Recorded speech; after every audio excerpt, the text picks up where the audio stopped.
The moon was a traitor. It hung full and heavy over the scrubland, painting the desert floor in shades of bone and charcoal, leaving no shadow deep enough to hide a woman running for her life. Elena Reyes did not run with grace. She ran with a desperate, lung-tearing jaggedness, her boots skidding on loose shale, the hem of her torn skirt snagging on mesquite thorns that hooked into the fabric like claws. She could hear them behind her. They were not close. Not yet, but sound carried across the basin in the cool night air. She heard the heavy thud of hoofbeats and the shouting of men who were angry in the way men get when a possession decides to walk away. They did not call her by her name. They called out descriptions of what they would do when they caught her, and they called out to her as if she were a stray mare that had broken a fence. "Bring her back," one voice shouted, carried on a gust of wind. "She belongs to the boss." Elena scrambled up the side of a dry wash, her fingernails tearing against the dirt. A sharp pain shot through her left ankle, but she bit down on her lip until she tasted copper. Stopping was not a choice. Stopping was a death that would last for years.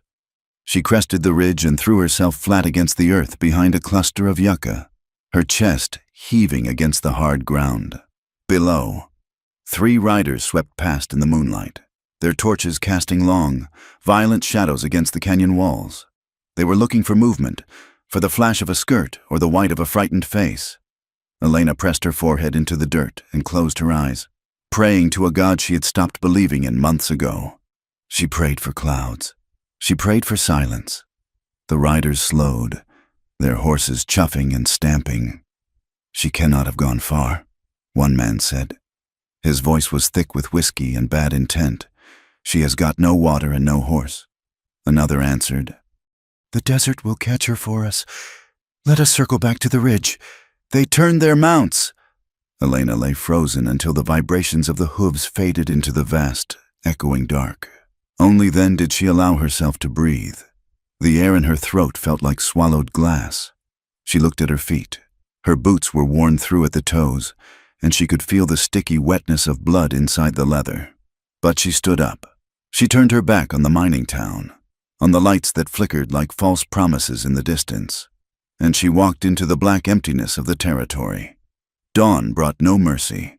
The sun rose not as a warming friend, but as a hammer, striking the anvil of the high desert until the air shimmered with heat.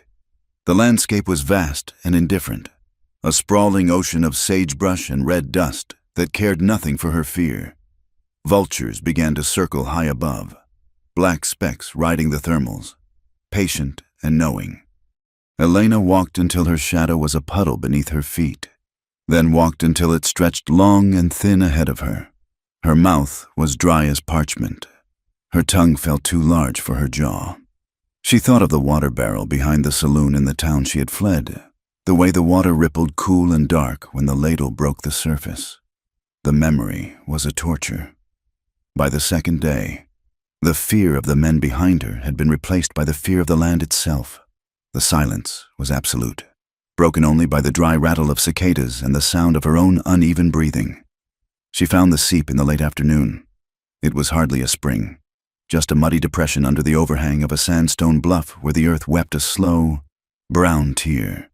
Animals had been there. The mud was churned with hoofprints and scat. Elena did not care. She fell to her knees, disregarding the sharp rocks that tore at her dress, and cupped her hands. The water smelled of sulfur and rot. She knew, with the detached logic of a doctor, that it could sicken her. It could kill her with fever within days. She drank it anyway. She scooped the sludge into her mouth, swallowing grit and slime, desperate for the moisture. She wiped her mouth with a trembling hand and leaned back against the red rock. Closing her eyes, "You keep going," she whispered to herself. Her voice was a croak, unrecognizable. "You keep going or you die." She forced herself up. The horizon was a blur of heat haze. She walked for another hour, her steps becoming erratic stumbles. The ground seemed to tilt beneath her. The sky turned a sickly shade of violet. She saw a fence line in the distance, a string of barbed wire strung between crooked posts, marking a boundary that civilized men respected. To Elena, It looked like the edge of the world. She reached for the nearest post, intending to lean against it, but her hand grasped only air. The ground rushed up to meet her face, and the world went black. The sound of a horse snorting woke her. It was a loud, wet sound, followed by the crunch of heavy boots on gravel. Elena scrambled backward in the dirt, her heart hammering against her ribs like a trapped bird. She pushed herself up on her elbows, her vision swimming. A man sat atop a large bay horse 10 feet away. He was silhouetted against the blinding morning sun, a dark shape with a rifle resting across his saddle horn. He was not aiming it at her, but his hand was on the grip, his finger resting along the trigger guard. He dismounted slowly, his movements deliberate and unhurried. He was a big man, broad-shouldered and wearing a duster coat that had seen more dust than rain. He wore a flat-brimmed hat pulled low, shadowing his eyes. Elena tried to stand, but her legs refused to hold her. She collapsed back onto the grit, gasping, "Please," she rasped. Her voice was barely a whisper. "I have nothing." The man walked closer, stopping a respectful distance away. He did not smile. He did not leer. He looked at her with eyes the color of flint, hard, careful, and utterly unreadable. He scanned the horizon behind her, then looked back at her face. "Name," he said. It was not a demand, just a requirement. "Elena," she said. "Elena Reyes." He nodded once, as if checking the name against a list in his head and finding it blank. "Anyone following you?" Elena hesitated. The truth was a dangerous thing to hand a stranger.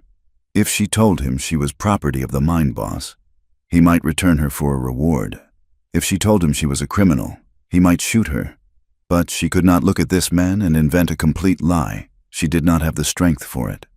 "I am looking for honest work," she said, the words stumbling out. "I got into trouble back east a ways." She did not say what kind of trouble. She did not say she had broken a bottle over a man's head when he tried to force her into a room she did not want to enter. She did not say the sheriff had laughed when she showed him her bruises. The man watched her for a long moment.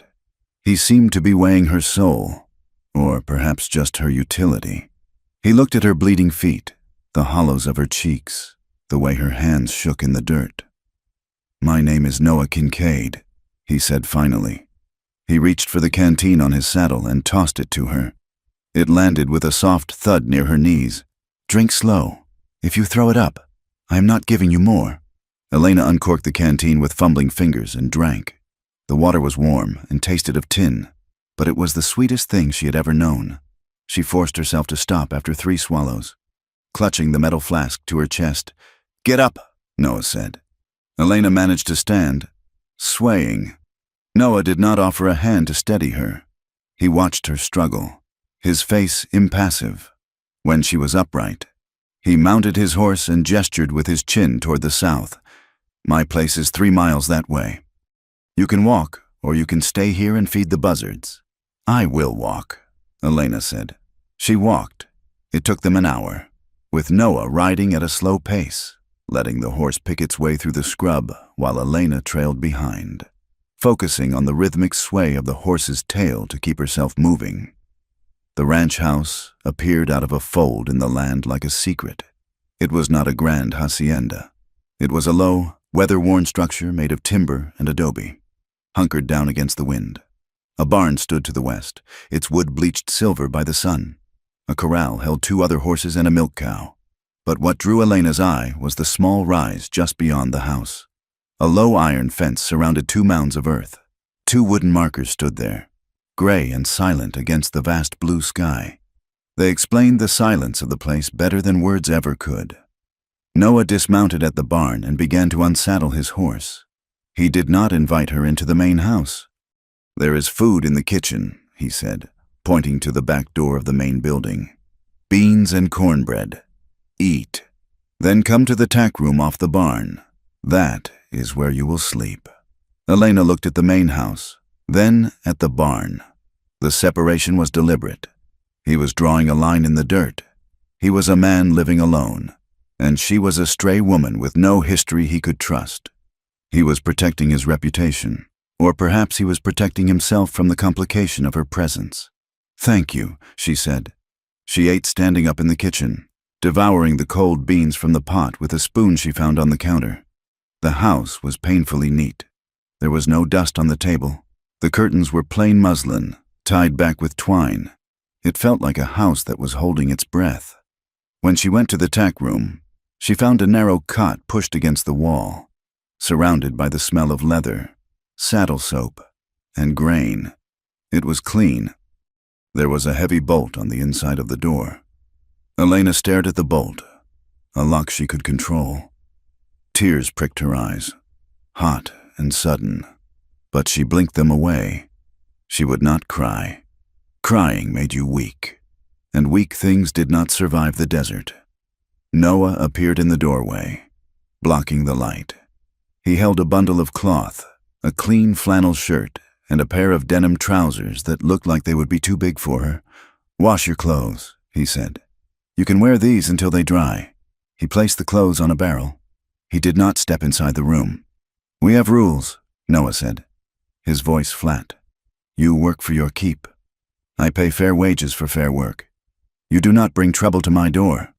If men with guns come looking for you, you tell me before they get here, not after." Elena nodded quickly. "Yes, I understand. And if you want to leave," he added, looking her dead in the eye, "I will not stop you. You are not a prisoner here." "I do not want to leave," Elena said. The words came out before she could check them. "Good," Noah said. "Rest today. You start at sunrise." The first week was a blur of exhaustion and wary observation. Elena worked as if her life depended on every swept floor and every scrubbed pot. She hauled water from the well until her hands were blistered and raw. She chopped wood, though her swing was clumsy at first, until she learned to let the axe head do the work. She cooked beans and salt pork, seasoning them with the wild sage she found growing near the creek bed, trying to make the meager rations taste like a home. She flinched constantly. If Noah dropped a piece of firewood, Elena jumped. If he walked into a room too quietly, she spun around, her eyes wide and terrified, hands coming up as if to ward off a blow. "I am sorry," she would say, breathless. "I did not hear you. I am sorry." Noah never commented on her fear. He simply adjusted. He began to scuff his boots when he approached the house. He stopped slamming the door. He treated her like a skittish colt that needed to be gentled, not with touch, but with space. One afternoon, a rider approached from the east. Elena was hanging laundry on the line, the wind whipping the wet sheets around her legs. She saw the man coming and froze, her knuckles white as she gripped a clothespin. It was not the men from the mine. It was a cowboy from the neighboring spread, a man with a jagged scar running down his chin and eyes that roved over Elena with open, hungry curiosity.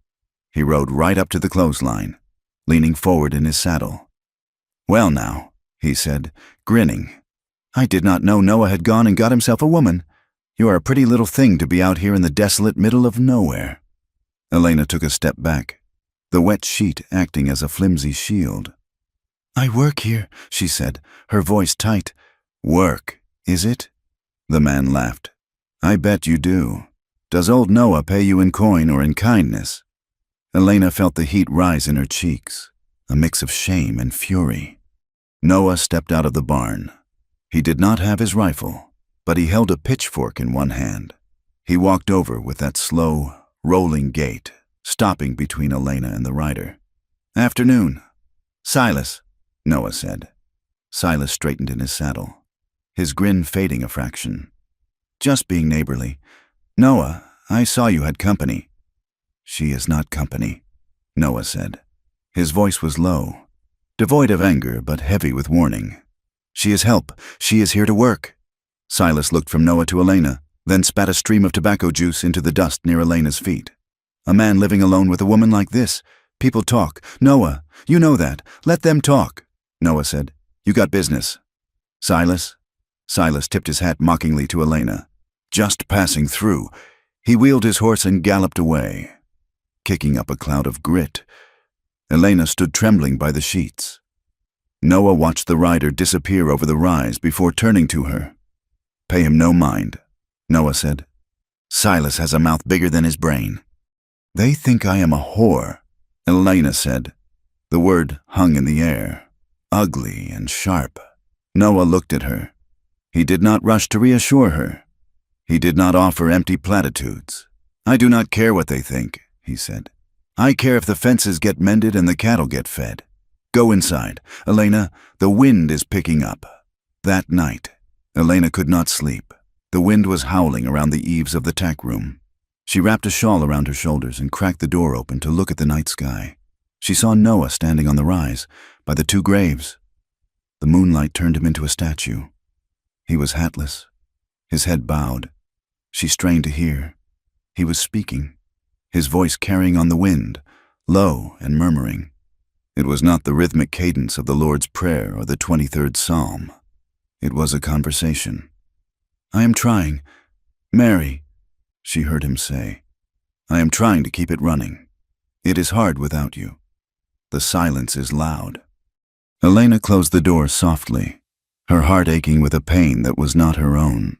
He sounded like a man apologizing for being alive. 3 days later, the sky turned the color of a fresh bruise. The air went still, heavy and suffocating, and the birds stopped singing.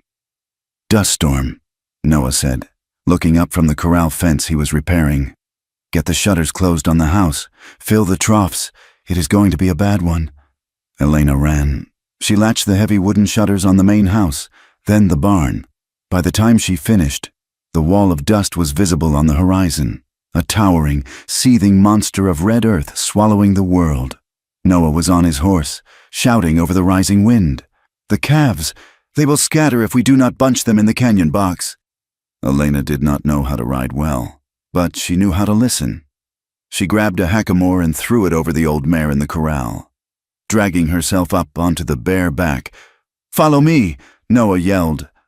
They rode into the teeth of the storm. The wind hit them like a physical blow, screaming in their ears. The sand scoured Elena's skin, stinging her face and hands. She pulled her scarf up over her nose and mouth. Squinting against the grit, the cattle were bawling, huddled in confused knots in the sagebrush.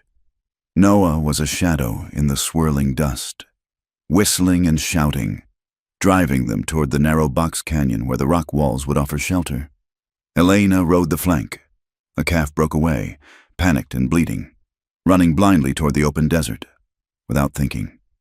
Elena kicked the mare into a gallop. She cut the calf off, waving her arms, screaming through her scarf. The mare turned sharply, and Elena nearly slid off, gripping the mane with desperate strength. She turned the calf back, driving it into the herd. For 2 hours they fought the wind. The world was nothing but noise and brown darkness. Elena's eyes burned. Her throat was caked with mud, but she did not stop. She pushed the stragglers. She held the line. She became a creature of pure will. When the last steer was in the canyon and the brush gate was pulled across, the storm was at its peak. They rode back to the barn, blindly trusting the horses to find the way. Inside the barn, the air was still thick with dust, but the wind was a dull roar outside. Elena slid from the horse and her legs collapsed. She sat hard on the straw-covered floor, coughing, her chest heaving. Noah slid down beside her.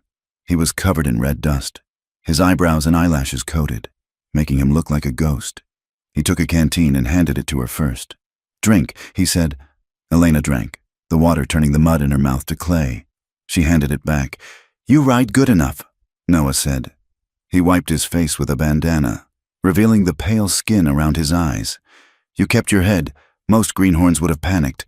I have run through worse than wind," Elena said. Noah looked at her. For the first time, the hardness in his eyes softened. Just a fraction. He reached into his pocket and pulled out a small leather pouch. He counted out coins, silver dollars and quarters. $5, he said, placing the stack on a crate between them. "That is for the week." Elena looked at the money. It was more than she had seen in a year. "And," Noah continued, looking at his boots, "I am going to need help through the winter. The herd is growing. I cannot do it alone. If you want the job, it is yours. Same pay. Room and board. Elena looked at the silver. She looked at the man who spoke to graves and defended her honor without knowing her story. She thought of the road south, the long empty miles to Mexico, the running that never ended. She was tired. She was so incredibly tired of being a rabbit in a world of wolves. I will stay, Elena said. Her voice was steady. Noah nodded, as if he had expected nothing else, or perhaps as if he had hoped for nothing else. Good, he said. We have got fences to check when this wind dies down. He stood up and walked toward the barn door to check the latch, leaving Elena sitting in the straw, the silver coins glinting dully in the dim light, listening to the storm rage against the walls that were, for now, strong enough to hold it back. The wagon ride into town was a study in silence. The wooden wheels groaned against the hard-packed ruts of the road, a rhythmic complaint that seemed to echo the tightness in Elena's chest. She sat on the bench seat beside Noah, her hands folded so tightly in her lap that her knuckles were white ridges against her skin. She wore a dress Noah had found in an old trunk in the attic, a plain calico thing with a high collar and long sleeves that smelled faintly of cedar and long-ago lavender. It was a decent dress, respectable and modest, but Elena felt as though she were wearing a costume that did not quite fit the woman she had become. Noah drove with his usual economy of motion, the reins loose in his large, calloused hands. He did not look at her, but he did not look away from her either. He simply watched the road, his eyes scanning the horizon for hawks or weather or trouble. Keep your head up, Noah said, his voice cutting through the grinding of the wheels. You have done no wrong on this land. Elena lifted her chin a fraction, but she could not stop her eyes from darting toward the cluster of buildings rising from the dust ahead. The town of Clearwater was not large, a main street of false-fronted buildings, a livery, a church with a peeling white steeple, and enough saloons to keep the devil busy on a Saturday night. To Elena, it looked like a trap. They rolled onto the main street just as the noon sun was beating the shadows into submission. The street was crowded. Men stood on boardwalks, leaning against posts, whittling or smoking or just watching the world go by with a bored, hungry eyes of predators. As the wagon passed, conversation stalled. Heads turned. Elena felt the weight of their gazes like physical touches, heavy and unwelcome. She stared at the backs of the horses, refusing to meet any eye, but she could hear them. The tone of the town changed as they passed. It went from the low hum of commerce to a sharp, murmuring buzz. Noah pulled the wagon up in front of the mercantile and set the brake. He stepped down and walked around to her side, offering a hand. Elena took it. His grip was dry and firm, an anchor in a shifting sea. Stay close, he said quietly. They entered the mercantile, a cavernous space smelling of coffee beans, leather, and sawdust. The clerk, a thin man with spectacles named Mr. Henderson, was weighing sacks of flour for a woman in a bonnet. He looked up with a professional smile that faltered the moment it landed on Elena. The rumors had traveled faster than the wind. Elena could see the recognition in his eyes, the slight widening, the quick, judgmental flicker that assessed her value and found it lacking. He looked from her to Noah, and his face settled into a mask of stiff, cold politeness. Mr. Kincaid, the clerk said, nodding to Noah. I did not expect to see you until the snow flew. We needed salt and coffee, Noah said, and the lady needs boots. The clerk's eyes slid to Elena, then away, as if looking at her directly might stain his spectacles. The lady, he repeated, the word tasting sour in his mouth. Elena stepped back, trying to shrink herself into the shadow of a stack of grain sacks. She heard the whispers from the back of the store, where two women were sorting through bolts of fabric. That is her, one whispered. The one from the mining camp. I heard she killed a man. The other murmured back, I heard she stole a payroll. I heard she was the sheriff's favorite until she got too old. The stories twisted and warped, each one uglier than the last, painting a portrait of a monster or a whore, leaving no room for the terrified girl who had walked across a desert to survive. Elena felt the blood drain from her face. She wanted to run. She wanted to dissolve into the floorboards. Noah did not turn around. He did not shout. He simply placed his hands on the counter, leaning forward just enough to occupy the clerk's entire field of vision. He waited. He stood there, a solid wall of silence, until the whispering in the back of the room died away into an uncomfortable hush. "Boots," Noah said again, his voice even and calm. "Size 6, sturdy." The clerk swallowed hard. "Yes, of course, right this way." Noah stayed beside her while she tried them on. He did not let her sit alone. When the clerk tried to hand the wrapped parcel to Elena without touching her hand, Noah intercepted it. He paid in gold coin, placing the money on the counter with a deliberate click. "Good day, Mr. Henderson," Noah said. The clerk muttered something indistinguishable. Noah guided Elena out, his hand hovering near the small of her back, not touching but guarding. They walked to the livery stable next to check on a replacement buckle for the harness. The air here was thicker, smelling of manure and hot iron. A group of men were gathered near the corral, passing a bottle in a brown paper sack. Among them was a man Elena recognized by type, if not by name, big, red-faced, with the confident swagger of a man who has never been hit hard enough to learn manners. His name was Jeb, and he was the sort who mistook cruelty for wit. "Well, look at this," Jeb said, stepping away from the fence. "Noah Kincaid brought his new pet to town." The other men laughed, a low, ugly sound. Elena froze. Jeb took a step closer, his eyes raking over Elena's plain dress. "You clean up all right, darling, but I bet you look better with a little dust on your knees. Don't you? Used to it." "I reckon." Noah stopped. He turned slowly to face the man. He did not raise his voice. He did not puff out his chest. He stood with his arms loose at his sides, his face completely devoid of expression. "That is enough." "Jeb," Noah said. Jeb grinned, emboldened by his audience. "Or what? Kincaid, you gonna preach at me?" "I'm just saying. We all know what she is.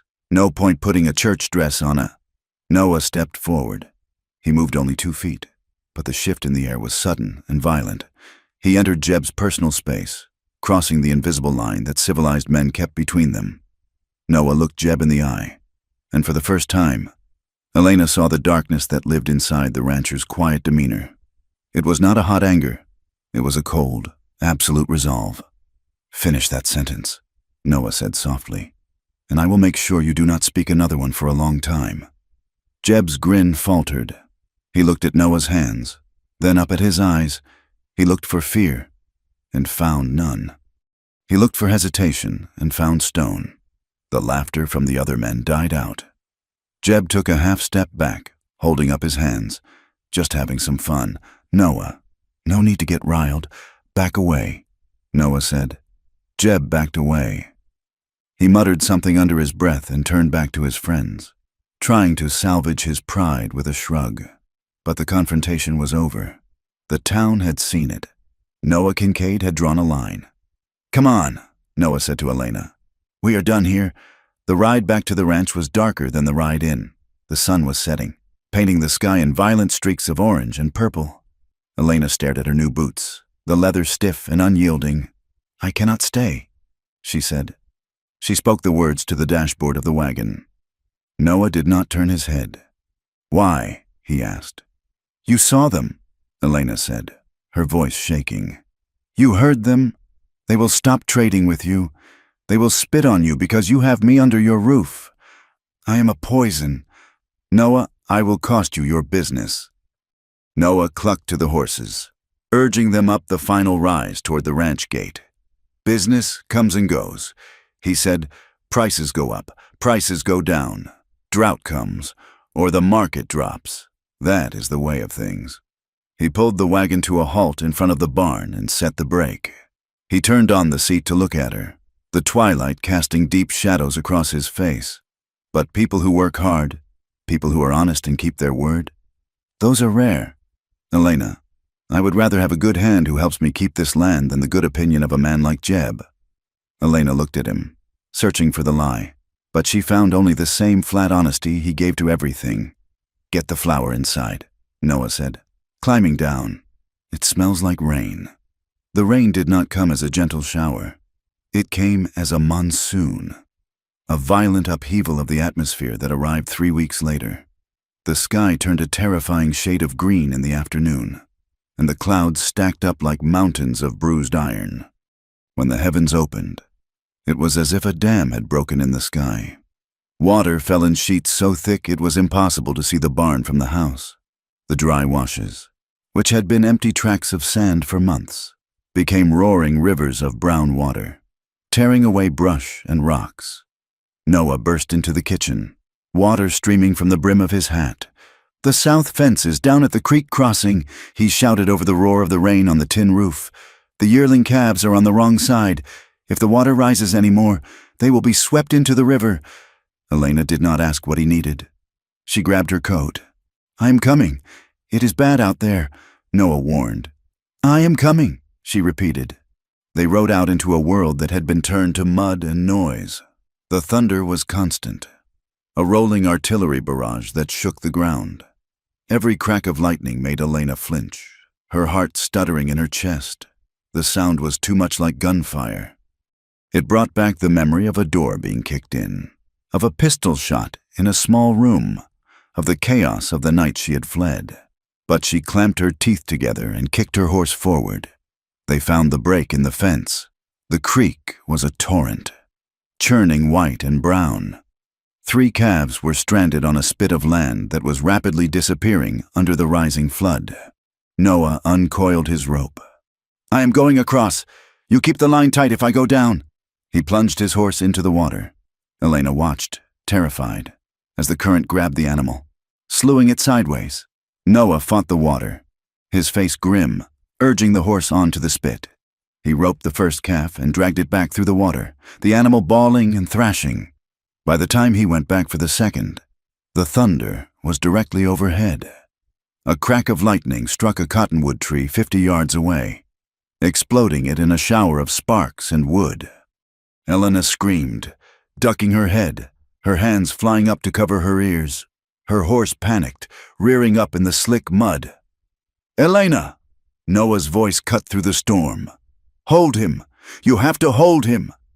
Elena forced her hands down. She grabbed the reins. She was shaking so hard her teeth chattered, her vision blurring with tears and rain. She saw Noah on the far bank, struggling with the last calf. He was looking at her. He saw her terror. He saw the way she was curling in on herself. But he needed her. She took a breath that was more water than air. She hauled on the reins, turning her horse, forcing it to stand its ground. She waited until Noah was in the water. Then she spurred her horse forward to catch the rope he tossed, taking the strain, helping him haul the final calf to the safety of the high ground. They rode back in the driving rain, soaked to the bone, shivering and exhausted. When they reached the barn, they stripped the saddles off with numb fingers. The thunder was still rolling, but it was distant now. Noah hung his tack on the wall and turned to look at her. Elena was standing by the stall door, leaning her forehead against the rough wood, trembling uncontrollably. He walked over to her. He did not touch her. He stopped 3 feet away, giving her room to breathe. "You did good," he said softly. Elena wiped her face, smearing mud across her cheek. "I was afraid." "I know," Noah said. "I saw. That is why you did good. Being brave does not mean you are not scared. Elena, it just means you do the job anyway." He moved toward the grain bin, but he moved slowly, scuffing his boot on the floorboards to let her know he was coming. "I'm going to feed the horses," he said, announcing his intention clearly. "Then we will go dry off." From that day on, Elena noticed the change. Noah never walked up behind her without speaking first. If he had to reach past her for a tool, he would say, "On your left," before he moved. He made himself predictable. He made himself safe. The evenings became their refuge. The rain had greened the grass, and the ranch settled into a rhythm of hard work and quiet nights. They sat at the small kitchen table, the lantern light casting a warm glow over the simple meals Elena prepared. Food was not plentiful. The supply run had been modest, and Noah was saving every coin for the winter feed. They ate beans, cornbread, and occasionally rabbit stew if Noah had luck with his traps. One night, over a plate of stew, Noah pushed a piece of bread around his plate. She liked this time of year, he said. It was the first time he had spoken of her without Elena asking. "Your wife?" Elena asked gently. Noah nodded. "Sarah. She loved the smell of the sage after the rain. She made this house feel full." He looked at the empty chair opposite him, then at Elena. It was the fever. 2 years ago. It took her in 3 days. The baby, our son, he only lived a day after her. I buried them on the hill so they could see the sunrise. Elena watched his hands. They were strong hands, capable of breaking horses and building fences, but they looked helpless as they rested on the table. "Why did you stay?" she asked. "Stubbornness," Noah admitted. "I did not have enough hope left to leave. I just kept working because stopping felt like dying." He looked up at her, his eyes searching her face. "You have no people? No family back east?" Elena looked down at her hands. "I had a brother," she said. Her voice went flat, draining of all emotion. It was a defense mechanism, a way to tell the facts without feeling the wound. He died in a mine collapse 4 years ago. After that, there was no one, just me. She did not say that after her brother died, the protection he had provided vanished. She did not say that the mine boss had decided a grieving girl was an opportunity. She left the silence to speak for her. Noah nodded. He did not press for more. He picked up the bread basket and offered it to her. "Eat," he said. "You are too thin." As the weeks passed, Elena began to find pieces of herself she thought she had lost. She learned the ranch not as a prisoner, but as a partner. She learned to knead dough with a rhythm that soothed her mind. She learned to clean a wire cut on a horse's leg with warm water and carbolic acid, her hands steady and sure. She fixed the garden gate that had dragged in the dirt for years, sanding the wood until it swung silent and true. She began to feel, for the first time in forever, that she was competent, that she was useful. Then the stranger came. Elena was in the vegetable patch, pulling weeds from around the struggling squash plants. She stood up to stretch her back and saw him, a single rider on the ridgeline to the north. He was not on the road. He was sitting still, watching the house through a pair of field glasses. The blood rushed from Elena's head. She dropped her hoe. The world tilted. It was them. It had to be them.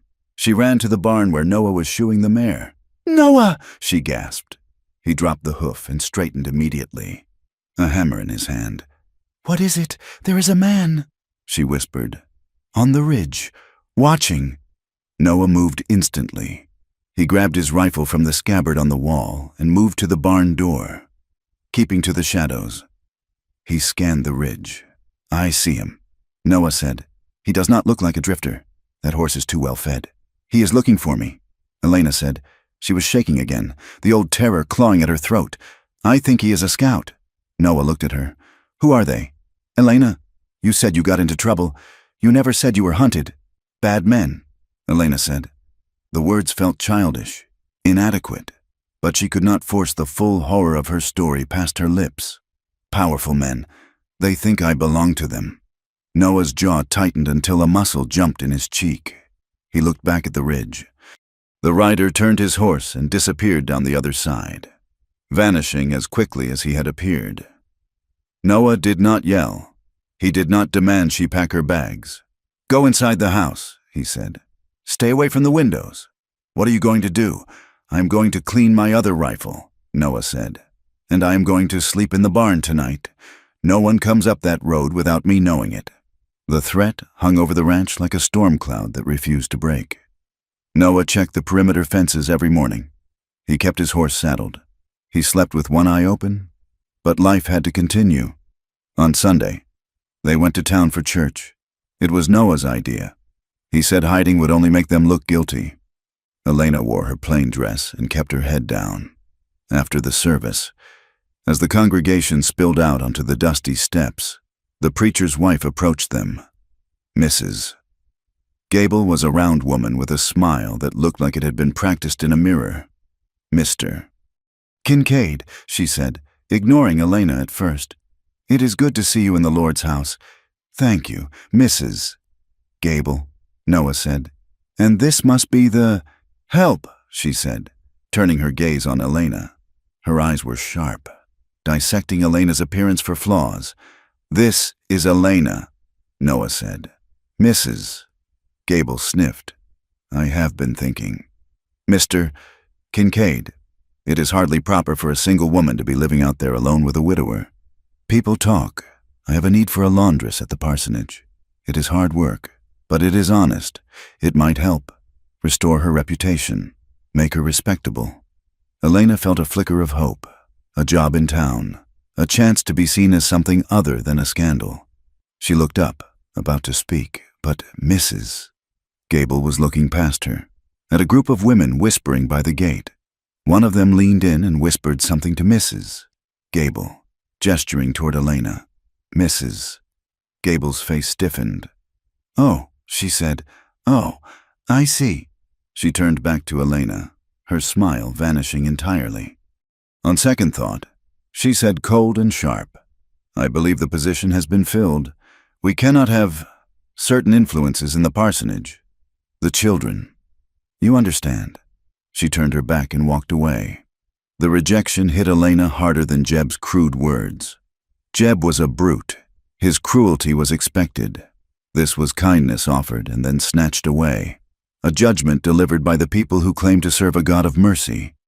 It confirmed her deepest fear, that she was stained, permanently and visibly. Elena walked back to the wagon with her head high, but inside, she was bleeding. They drove home in silence. When they reached the ranch, Elena went straight to her room to change. She came out to find Noah in the kitchen. He had put a plate on the table for her. It was piled high with the last of the salted beef and an extra portion of cornbread. He did not say, "Forget them." He did not say, "You are a good person." He simply gave her the best of what he had, a silent offering of sustenance in a world that wanted to starve her spirit. That evening, the cold crept in. It was the first true chill of autumn, a sharp bite in the air that warned of winter. Elena sat on the porch steps, wrapped in her shawl, watching the sun die behind the mountains. The exhaustion finally overtook her. It was not physical tiredness. It was the weight of the vigilance, the shame, the constant effort of trying to be human in a world that saw her as a thing. She broke quietly. There were no sobbing heaves, just tears that leaked from her eyes and tracked hot paths down her cold cheeks. She hugged her knees to her chest, rocking slightly. The screen door creaked. Noah stepped out. He saw her shoulders shaking. He did not retreat. He walked over and sat down on the step beside her. He did not touch her. He sat close enough that she could feel the warmth radiating from his arm. A solid presence in the dusk. He let her cry. He did not hush her. He did not tell her to be strong. He simply bore witness to her pain. After a long time, Elena wiped her face with the rough wool of her shawl. Her voice was a broken whisper. "I don't want to be what they say I am," she said. "I don't want to be a story they tell to scare their daughters." Noah looked out at the darkening land, at the fences he had built and the graves he tended. "Then don't be," he said. His voice was low and certain, like the earth itself. He turned to look at her, his face illuminated by the rising moon. "Not here," he said. "Here, you are just Elena, and that is enough." Elena looked at him, and for the first time, she believed him. She was not safe from the world, but here, on these steps, beside this quiet man, she was safe from the lie. Winter arrived early that year, dropping onto the high plains like a heavy woolen blanket soaked in ice water. The wind shifted from the dry, dusty gusts of autumn to a razor-edged gale that cut across the open country without mercy. It was a wind that sought out every crack in a window frame and every gap in a coat, stripping the heat from the land and turning the sky into a hard, colorless expanse of iron gray. Noah and Elena were 5 miles from the main house when the weather turned. They had been checking the drift fences along the northern ridge, ensuring the wire would hold against the pressure of snow and wandering herds. The morning had begun cold but clear, yet by noon, the horizon had vanished behind a wall of white that moved with terrifying speed. "We have to make for the line camp," Noah shouted over the rising howl. "We will never make the ranch house before this hits." Elena did not argue. She had learned enough about this country to know that arguing with the weather was a method of suicide. They turned their horses toward a shallow canyon where a small sod-roofed cabin sat hunkered against a rock wall, built for exactly this kind of emergency. The snow hit them before they reached the door. It was not soft, falling flakes. It was horizontal pellets of ice that stung the skin like birdshot. They stabled the horses in the lean-to, Noah working with frantic efficiency to get the animals covered and fed from the small stockpile of hay, while Elena fought the cabin door open against the wind. Inside, the air was stale and freezing, smelling of old wood smoke and dust. Noah followed her in, slamming the door and dropping the heavy wooden bar into place. The sudden silence was shocking. Outside, the wind screamed like a dying thing, but inside, there was only the sound of their heavy breathing and the creak of the timber walls. "Get the fire started," Noah said, moving to check the small supply of firewood stacked in the corner. "I will check the chinking." They worked in the dim light, driven by the primal need for heat. When the fire finally caught in the stone hearth, casting a flickering orange glow across the room, the tension in Elena's shoulders began to unspool. The cabin was small, just a single room with 2 bunks built into the wall, a table, and the fireplace. It was a space that forced proximity. There was nowhere to look but at each other. As the hours stretched on and the storm buried the world outside, the silence between them changed. It shifted from the comfortable quiet of shared work to a heavier, charged atmosphere. The firelight played over Noah's face, highlighting the lines of fatigue around his eyes and the graying hair at his temples. He sat on a crate, oiling his rifle, his hands moving with rhythmic, soothing repetition. Elena sat on the edge of the lower bunk, wrapping a wool blanket tighter around her shoulders. The isolation felt like a confession booth. The world was gone. There was only this room and this man who had given her a life without asking for her history. But the history was there, sitting between them like a ghost. "Noah," she said. Her voice was small, barely audible over the crackle of the wood. He looked up, his hands pausing on the rifle stock. "Yes, you never asked me what kind of trouble I was in." "Not really. I figured you would tell me when you were ready," Noah said. "Or you would not. It did not change the way you swing a hammer." "It matters," Elena said. She looked into the fire, unable to meet his eyes. "It matters because they might come back, and you need to know what you are standing between." Noah set the rifle down. He leaned forward, his elbows on his knees. "I am listening." Elena took a breath that shuddered in her chest. It was not just one man, Noah. It was a town. It was a system. She began to speak, haltingly at first, then with a rush of words that had been dammed up for years. She told him about the mining town, but she did not paint herself as a fallen woman seeking pity. She described the trap. She told him how the company store extended credit that could never be repaid, how the boarding house charged for sheets that were never washed, and how the debts were transferred from the mine boss to the saloon keeper to the sheriff. "It was not a choice," she said, her voice hard and brittle. "It was a ledger. They wrote my name in a book and decided how much I cost. And when I tried to leave, the sheriff, he was supposed to be the law. He brought me back. He said he was protecting me from the road. He said I should be grateful." She did not describe the nights. She did not describe the hands or the smell of stale whiskey and sweat. She did not have to. She described the cage, the way hope was rationed out until it was gone, and the way women were traded like cattle to settle gambling debts. "I am not a widow." "Noah," she whispered, finally looking at him. "And I am not a spinster. I was a commodity. I ran because I would rather die in the desert than be sold one more time." She braced herself. She waited for the look she had seen on the faces of the women in town, and the look she had seen in the eyes of the clerk at the mercantile. Disgust, pity that tasted like bile, judgment. But Noah did not look away. He sat perfectly still, his face carved from stone. The only sign of the storm raging inside him was his hands. They were clenched so tightly together that the knuckles were white, trembling with a violence he was physically restraining. He looked at her, and she saw something that made her breath catch. He did not look at her as if she were dirty. He looked at her as if she were a miracle. "You walked across the desert," he said. His voice was rough, like gravel grinding together. "You outran horses. You survived that."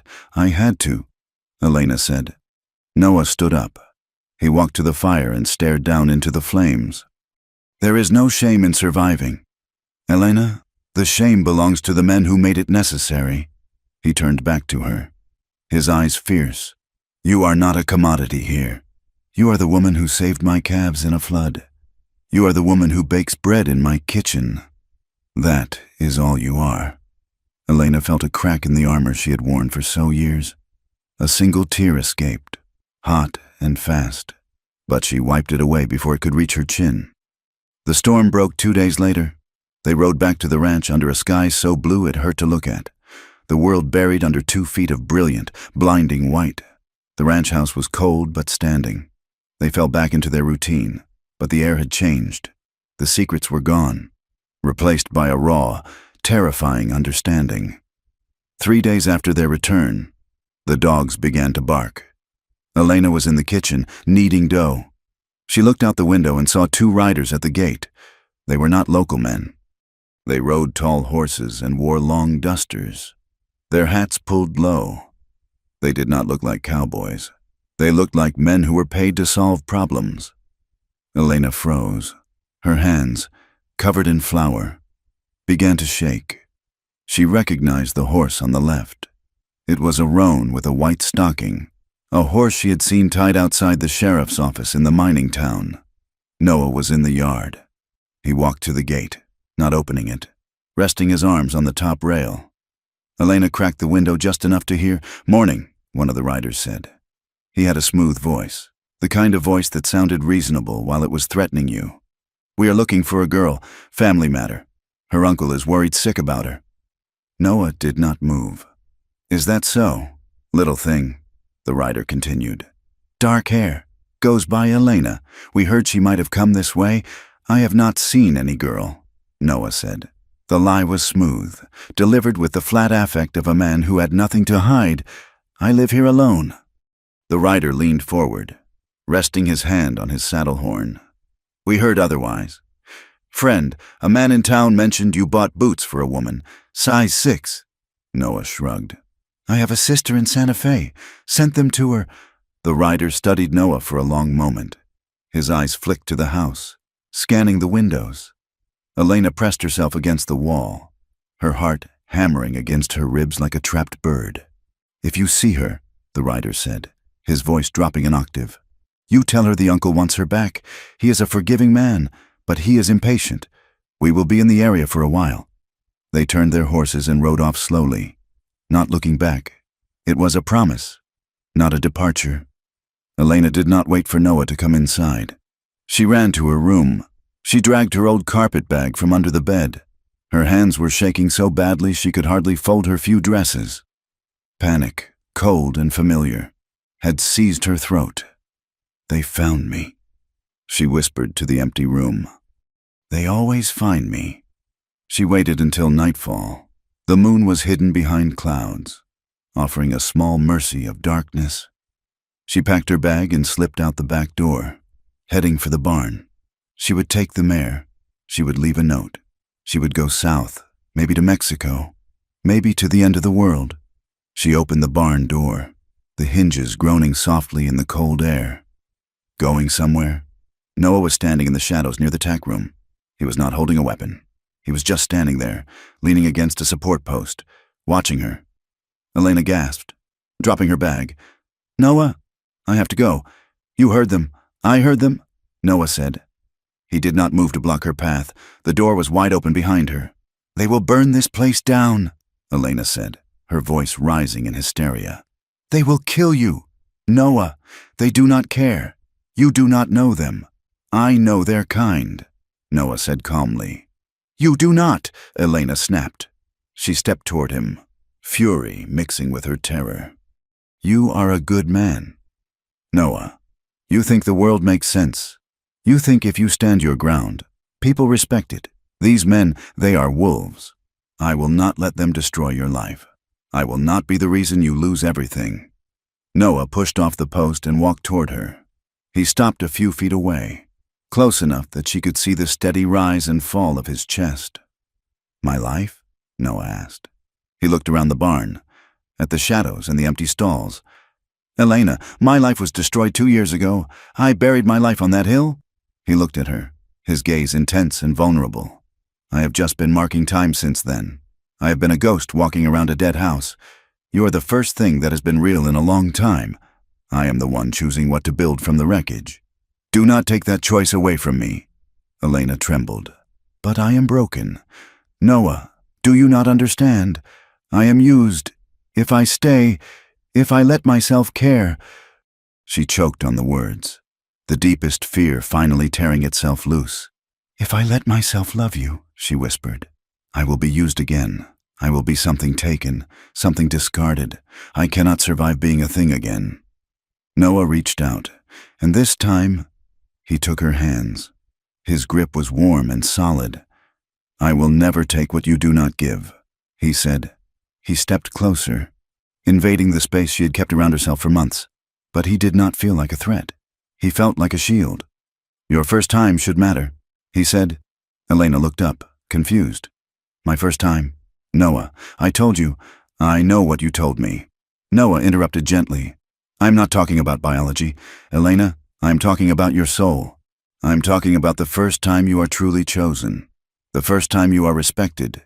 The first time you are safe."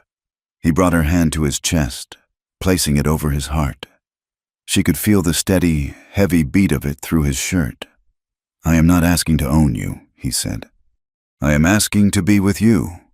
There is a difference." The words hung in the cold air, shimmering like heat. Your first time should matter. It was a rewriting of her history. It was an offer to erase the ledger and start a new book, one written in ink that she controlled. Elena looked at him, and the panic began to recede, replaced by a terrifying, beautiful hope. She stepped forward, closing the last inch of distance between them. She rested her forehead against his chest. "I am scared," she whispered. "I know," Noah said, his arms coming up to encircle her, holding her loosely, ready to let go if she pulled away. "I am too." They did not go back to the house immediately. The barn was cold, but the tack room was insulated and filled with the smell of hay and leather. Noah lit a lantern, turning the flame low until it was just a golden pulse in the darkness. Their intimacy did not begin with a rush of passion. It began with a question. Noah waited. He stood by the cot, his hands at his sides, letting her set the pace. Elena came to him. She reached up and unbuttoned his collar, her fingers brushing the warm skin of his neck. When he touched her, his hands were shaking slightly, not from fear, but from a reverence that made her want to weep. He undressed her as if he were unwrapping something fragile and priceless. There was no grabbing, no demand. When she flinched, an old reflex, a ghost from the past, he stopped. He waited. He pressed his forehead to hers and breathed with her until the tension left her body. It was slow. It was a conversation without words, spoken in the language of skin and breath. For Elena, it was a revelation. She had known the act, but she had never known the feeling. She had never known the weight of a man's body could feel like a blanket instead of a cage. She had never known that a touch could ask a question instead of taking an answer. When they finally came together, it was not a conquering. It was a yielding, mutual and profound. It was the ache of being safe, the terrifying slide into vulnerability, the shock of pleasure that had nothing to do with performance and everything to do with connection. Afterward, as the lantern flickered low and the shadows stretched long across the walls, the silence returned. But it was not empty. Elena lay curled against Noah's side. the rough wool of the blanket pulled up to their chins. She felt a pressure in her chest, a swelling tide that she could not stop. She began to cry. She cried for the girl who had run across the desert. She cried for the years she had lost. But mostly, she cried because for the first time in her life, she was naked and unashamed, and the arms holding her felt like a promise that would not break. Noah did not ask her to stop. He pulled her closer, burying his face in her hair. He held her like it was an oath, his arm a steel band across her waist. "You are here," he whispered into the dark. "You are here, and you are mine, and I am yours." The morning brought the world back with a cold, hard clarity. Noah rose before dawn to check the stock. Elena lay in the warmth of the bed for a moment, listening to the familiar sounds of the ranch, feeling a strange, new peace. But the peace was shattered when Noah returned to the house, his face grim. "Get dressed," he said. "What is it?" Elena asked, the fear sparking instantly in her belly. "Fresh tracks near the corral," Noah said. "They came back in the night. They cut the north fence. And my saddle, the good one, is gone." Elena sat up, clutching the sheet. "They are testing us." "Yes," Noah said. "They want to see if we will run, or if we will fight. They want to see if I am weak." He went to the gun cabinet and took out his revolver, checking the cylinder. "I am going to town. I am going to the sheriff." "I am coming with you," Elena said. Noah looked at her. "It might be dangerous." "I am done hiding in the house," she said. "If we are doing this, we are doing it together." They rode to the nearest county seat, a larger town than the one where they bought supplies. The sheriff's office was a brick building with a sturdy iron door. Sheriff Miller was a man with a thick mustache and eyes that smiled while the rest of his face remained still. He listened to Noah's report of the trespassing and the theft. He nodded sympathetically, leaning back in his chair. "A cut fence and a stolen saddle," Miller said, clucking his tongue. "That is a shame. Mr. Kincaid, truly a shame. We have had a lot of drifters moving through since the cold set in. Likely just some saddle tramp looking for a trade." "It was not a tramp," Noah said, his voice tight. "It was two men. They were at my house yesterday asking questions." "They are hired guns, Sheriff." Miller smiled that empty smile. "Now, Noah, that is a strong accusation. Hired guns, up here? Sounds like you have got an active imagination. Or maybe a guilty conscience." He looked past Noah to Elena, who stood by the door. His eyes lingered on her, and Elena felt a cold prickle of recognition. It was not that she knew him, but she knew the look. She knew the way he assessed her. "And who is this?" Miller asked. "This is Elena," Noah said. "She is with me." Miller nodded slowly. "Elena, pretty name. You know, I got a wire from a colleague over in the mining district. Said they were missing a girl named Elena. Said she was involved in some unsavory business, theft, breach of contract." Elena stepped forward. Her legs were shaking, but her voice was steady. "I owe no money, Sheriff, and I stole nothing but myself." Miller chuckled, a dry, rattling sound. "Well, now, that is a matter for the courts, isn't it? If these men come back, Mr. Kincaid, you let me know, but I would be careful making accusations. A man like you have a reputation to uphold. It would be a shame if folks started thinking you were harboring a fugitive." They walked out into the cold sunshine. Noah was vibrating with rage. "He is one of them," Noah said, his voice low and dangerous. "Or he is bought by them. He is not going to help us." Elena looked at the town, the busy street, the people walking by who knew nothing of the web that was tightening around them. "The net is wider than I thought," she said. "It is not just the mine boss. It is the law. It is the money. They are all connected." Noah stopped by the horses. He took off his hat and ran a hand through his hair. "We cannot hide," he said. "If we go back to the ranch and wait, they will pick us apart. They will steal the stock, burn the hay, and wait for us to starve or leave. That is what predators do." He looked at Elena. "We have to be louder than they are. We have to scream." Elena looked at him. She thought of the shadows she had lived in for so long. She thought of the silence that had been her prison. The belief that if she was just quiet enough, she would be safe. It was a lie. Silence only protected the men who heard her. "What do we do?" she asked. "We find someone who is not bought," Noah said. "We go to the federal marshal. We make a statement. We put your name on a piece of paper that isn't a debt ledger. It will be dangerous," Elena said. "Once I speak, once I tell the truth, I cannot take it back. They will try to destroy me. They will say I am a whore. They will say I am a liar." Noah took her face in his hands. "Right there on the main street, ignoring the people walking by. Let them say what they want," he said, fierce and low. "You are not a lie, Elena. You are the truest thing I know." Elena closed her eyes for a moment, drawing strength from his touch. She opened them and looked at him. "Promise me," she said, "anything. Don't let them turn me into a lie. Don't let them make me into just a story about a ruined woman." "I promise," Noah said. "We will write the story ourselves." He helped her onto her horse.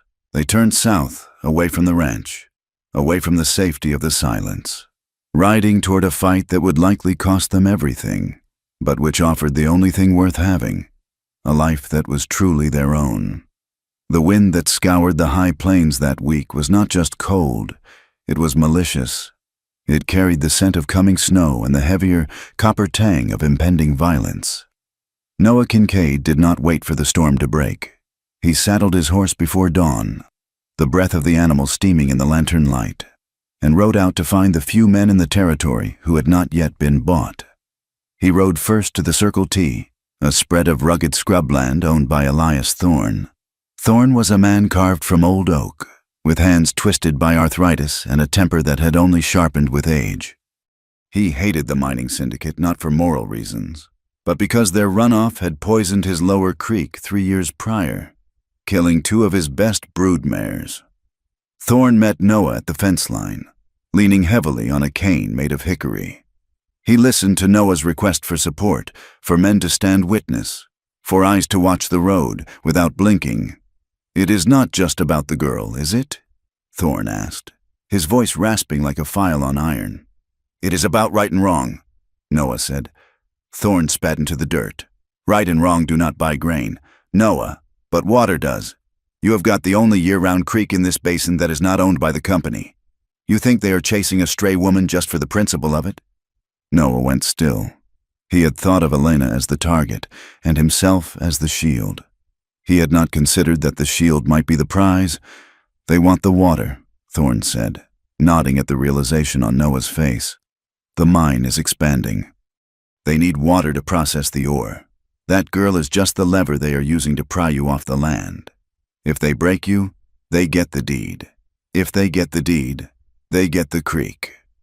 Noah rode away with a new, cold understanding settling in his gut. Elena was not just a fugitive. She was leverage. He visited the Rivera family next. They ran a small herd of goats and cattle in the rough country to the west. Mateo Rivera, the patriarch, invited Noah into their small adobe home. His wife, Sophia, was a midwife who had brought half the county's children into the world and had stitched up just as many women after their husbands drank too much whiskey. "We have seen the men riding the perimeter," Mateo said quietly, pouring Noah a cup of strong, dark coffee. "They are not lawmen. They are pistoleros. I need to know who enters the valley," Noah said. "I cannot watch every road." "We will watch," Sophia said. She looked at Noah with dark, knowing eyes. "And you tell your Elena that if she bleeds, she comes to me. I have seen what men like that do to women. I know how to heal it, or at least how to help a woman survive the memory of it." Noah returned to the ranch with a network of eyes, but no guns. He would not ask his neighbors to die for him. The offer came 2 days later. Sheriff Miller rode out alone, stopping his horse at the main gate. He did not dismount. He sat comfortably, a thick wool coat buttoned to his chin, looking at the ranch house with the air of a man appraising merchandise. Noah walked out to meet him, his rifle held loosely in the crook of his arm. Elena watched from the shadowed slit of the kitchen window, her heart hammering a frantic rhythm against her ribs. "Afternoon?" "Noah," Miller called out. "Cold one today. State your business." Miller? Noah said. Miller smiled. That terrible, empty stretching of lips. Just bringing a friendly proposition. I have been talking to the interested parties. They are reasonable men. They understand a man has needs. They are willing to overlook certain irregularities. Noah waited. Give them the girl. Miller said. Simple as that. You hand her over to my custody. I will claim I found her wandering the desert, and the investigation into your affairs stops. No questions about the saddle, no cut fences, and... He paused, letting the weight of the words settle. The mine boss is willing to sign a document guaranteeing your water rights stay yours in perpetuity. As a gesture of gratitude, it was a transaction. A life for a deed. A woman's body for water.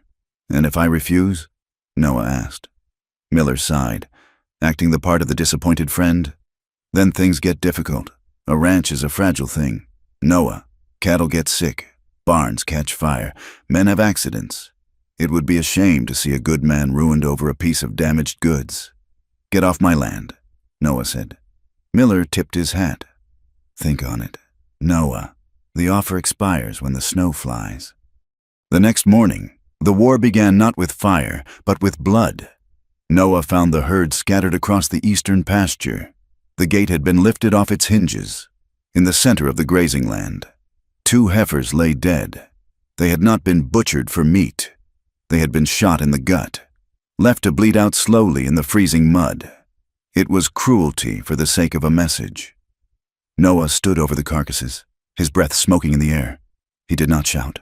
He felt a cold, crystalline rage hardening in his chest, turning his blood to ice. He rode back to the house, his face a mask of grim purpose. Elena saw his expression and knew before he spoke. They did something. They killed 2 cows. Noah said, because of me. Elena whispered. Because they are evil. Noah corrected her sharply. Do not take their sins and make them yours. But the town had already made its choice. When they rode in for supplies 3 days later, the silence was absolute. The blacksmith, a man Noah had known for 10 years, suddenly found he was too busy to sharpen a plowshare. The postmaster slid Noah's mail across the counter without meeting his eyes. At the general store. Noah placed his order for 50 pounds of flour and a keg of nails. The proprietor, Mr. Henderson, wiped his hands on his apron and looked at the wall. I cannot help you. Noah, he said. You have flour right there, Noah said, pointing to the stack. That is spoken for. Henderson lied. His voice was thin and reedy. The shipment did not come in. I have nothing for you, Mr. Kincaid. Noah looked around the store. Men he had traded with, men he had helped raise barns with, turned their backs. They studied the floorboards or the labels on tin cans. It was a shunning. Noah Kincaid had chosen a fallen woman over the town's peace. And now he was dirty too. Come on, Noah said to Elena. They walked out into the gray light. Elena felt the stairs burning into her back. She felt the weight of the town's judgment like a stone around her neck. That night, she packed her bag again. She moved silently in the dark, gathering her few dresses, the hairbrush Noah had bought her, the few dollars she had saved from her wages. She wrote no note this time. A note was an anchor. She needed to be a ghost. She opened the back door, the hinges well-oiled now, and stepped out into the biting wind. The snow had started to fall, small, hard flakes that hissed against the dry ground. Going to finish what they started? Noah was sitting on the porch swing. He was wrapped in a blanket, his rifle across his lap. He did not look surprised. Elena dropped her bag. Noah, please, I cannot do this. I cannot watch them bleed you dry. I cannot watch them look at you like you are a leper. You think leaving fixes it? Noah asked. He stood up, the blanket falling away. You think if you walk out that gate, Miller rides up and shakes my hand? You think the mine boss says, oh well, she is gone. Let us leave Mr. Kincaid alone? They want me, Elena cried. They want the water. Elena! Noah's voice cracked like a whip. He stepped off the porch and grabbed her shoulders, giving her a shake. Thorne told me, they want the creek. You are just the excuse. If you leave, I lose the leverage, but they will not stop. They will just find another way to break me. Elena stared at him, the snow catching in her eyelashes. It is about the land. It is about everything, Noah said. It is about the land, and the water, and the fact that they think they can take whatever they want. If you leave, you are not saving me. You are just handing yourself back to them. Is that what you want? To go back to that room? To that debt? Elena recoiled as if he had slapped her. No. Then we fight, Noah said. But we do not fight here, waiting for them to burn us out. We take the fight to them. Where? The county seat. Noah said, Prescott. There is a federal judge there, a district marshal. Miller's reach is long, but it is not infinite. We go there, and we file a formal complaint. We put it on the record. It is 100 miles, Elena said. In winter. Then we better dress warm, Noah said. They left before dawn the next day, leading a pack horse and riding their strongest mounts. They skirted the town, sticking to the old timber trails that wound through the foothills. The country was vast and indifferent, a landscape of gray rock and scrub oak dusted with snow. The journey was a brutal education in survival. The first night, the temperature dropped until the air felt like swallowed glass. They huddled together under a lean-to of pine boughs and canvas, sharing their body heat not out of desire, but out of necessity. Elena lay awake, listening to the wind in the trees. Sometime after midnight, the horses began to stamp and snort. Elena sat up, clutching Noah's arm. "Hush," Noah whispered. He was already awake, his revolver in his hand, beyond the circle of their dying fire. Pairs of yellow eyes reflected the embers. Wolves. They were shadowing the camp, silent and patient. Elena felt the old terror rising, the feeling of being hunted.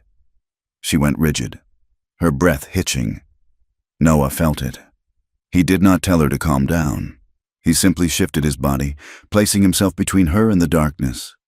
"Keep the fire up," he said softly. "I will watch." He watched all night. Elena fed the flames with trembling hands, forcing herself to move, to be useful. She saw the way the firelight played on Noah's face, the exhaustion, the determination. He was not a knight in a storybook. He was a man who was tired and cold, but who stayed awake because he had made a promise. On the third day, they reached the big sandy river. It was swollen with early runoff and ice melt, a churning ribbon of black water. There was no bridge. "We have to swim it," Noah said, shouting over the roar of the water. Elena looked at the river. It looked like death. It looked like the dark, suffocating fear that had lived in her chest for years. "I can't," she whispered. "You can," Noah said. He brought his horse alongside hers. "Look at me, Elena, not the water. Look at me." She looked at him. His eyes were steady. "We go together," he said. "I will be right downstream. If you slip, I catch you. Trust the horse." They entered the water. The cold was a physical shock, stealing the breath from Elena's lungs. Her horse scrambled, losing its footing on the slick river stones, then plunged into the deep channel. The water rose to Elena's waist, freezing and heavy, pulling at her skirts. For a moment, the river had her. The current twisted the horse, spinning them downstream. Elena gasped, water filling her mouth. She felt the panic seizing her limbs, the urge to let go, to surrender. "Kick!" Noah's voice roared through the spray. "Elena!" "Kick him!" The command cut through the panic. She kicked. She grabbed the horse's mane. She fought. The horse found purchase on a gravel bar and lunged forward, heaving itself up the muddy bank. They collapsed on the far side, coughing and shivering. Noah was there in an instant, pulling her from the saddle, wrapping her in a dry blanket from the oilskin pack. "You did it," he said, rubbing her arms vigorously. "You did it." Elena looked at the river, then at Noah. She was freezing, her teeth chattering so hard her jaw ached, but she felt a strange, fierce heat in her chest. She had not drowned. She had not surrendered. They arrived in Prescott 2 days later, a sprawling town of brick buildings and gas lamps that felt like a different world from the isolated ranch. They found a boarding house that did not ask questions and slept for 12 hours. The courthouse was a monument to bureaucracy, smelling of floor wax and stale cigar smoke. They waited 3 hours on a hard wooden bench before a clerk deigned to speak to them. Noah demanded to see the district judge. "You fill out the forms," the clerk said. "Board, you make a deposition. If the judge thinks it has merit, he will schedule a hearing." The process was a humiliation designed to grind people into dust. Elena sat in a small, windowless room while a legal clerk, a young man with ink-stained fingers and a sneer, took her statement. He did not call it a story. He called it testimony. He turned her pain into paperwork. "And you say you were confined?" the clerk asked, his pen scratching loudly. "Did you attempt to leave?" "I was threatened." Elena said, "But were you locked in? Were there chains?" "No chains," Elena said. "But the sheriff—" "Please stick to the facts. Miss Reyes, did you or did you not receive payment for your services?" Elena felt her face burning. The language he used, services, relations, arrangement, stripped the violence out of what had happened and made it sound like a business deal gone sour. He was making her sound like a whore who was angry about the price. Noah sat in the corner, his hat in his hands. He started to stand up, his face darkening. "Sit down, sir," the clerk snapped, "unless you want to be held in contempt." Noah swallowed his pride. It was a bitter pill. He sat back down, his eyes burning with helpless rage. He knew that one wrong word, one outburst, would give them the excuse they needed to dismiss Elena as a hysterical liar and him as a troublemaker. Then the door opened. A man walked in. He was dressed in a fine suit, with a gold watch chain across his vest. He carried a leather satchel. "Mr. Sterling," the clerk said, suddenly deferential. "I am here representing the mining concern," the man said smoothly. He looked at Elena with a gaze that was entirely devoid of warmth. "We understand there are some fanciful allegations being made. I am here to offer character witness testimony regarding this woman's time in the camp." He produced a document. "We have affidavits from 3 respectable citizens stating that Miss Reyes was a willing participant in the camp's nightlife, that she accrued significant gambling debts, that she is known to be a woman of loose morals and prone to fabrication." The clerk snickered. He actually covered his mouth and giggled. Elena felt the room shrinking. The walls were closing in. They were rewriting her life right in front of her. They were turning her into a lie, just as she had feared. She looked at Noah. He was white-knuckled, vibrating with the effort to not kill the man in the suit. She looked at the corner of the room. There sat a woman, a court stenographer, tapping away at a small machine. She was plain, middle-aged, with gray streaked in her hair. She had been invisible until now. The woman stopped typing. She looked up. Her eyes met Elena's. There was no judgment in them. There was a flicker of recognition, the shared language of women who have walked through fire. The stenographer gave a barely perceptible nod. It was small, but it was a lifeline. "I hear you." It said, "Speak." Elena took a breath. She sat up straighter in the hard chair. "Write this down," she said. Her voice was not loud, but it was clear. The clerk looked annoyed. "I am the one asking the write it down," Elena repeated. She did not embellish. She did not use adjectives. She used verbs. "On August 4th, Sheriff Miller told me that if I tried to board the stagecoach, he would arrest me for vagrancy. On September 10th, the mine foreman came to my room. I told him to leave. He broke the lock. He had a gun. He said the sheriff sent him." She listed the dates. She listed the names. She described the ledger book kept in the saloon safe. She described the kickbacks paid to the lawmen. She stripped the shame away and left only the cold, hard facts of corruption. "Mr. Sterling tried to interrupt. "This is preposterous. She is dictating a statement for the record." The stenographer said. Her voice was sharp, cutting through the man's bluster. "The law says she may complete her statement," Elena finished. She looked the clerk in the eye. "I am not apologizing for surviving. I am not apologizing for running, and I am not lying." She signed the paper with a steady hand. They walked out of the courthouse into the late afternoon sun. Noah took her arm. "You were incredible," he said. I was terrified. Elena said, "That is why it was incredible." They turned down a side street toward the boarding house. The attack came without warning. 2 men stepped out from the alleyway. Rough men, smelling of stale beer and violence. They were not there to talk. One of them swung a heavy club, aiming for Elena. Noah moved. He did not think. He reacted. He threw himself across her path, taking the blow on his shoulder. The sound of wood hitting bone was a sickening crack. Noah grunted, staggering, but he did not fall. He swung his fist, a heavy, desperate blow that caught the attacker in the jaw, sending him stumbling back. The second man lunged with a knife.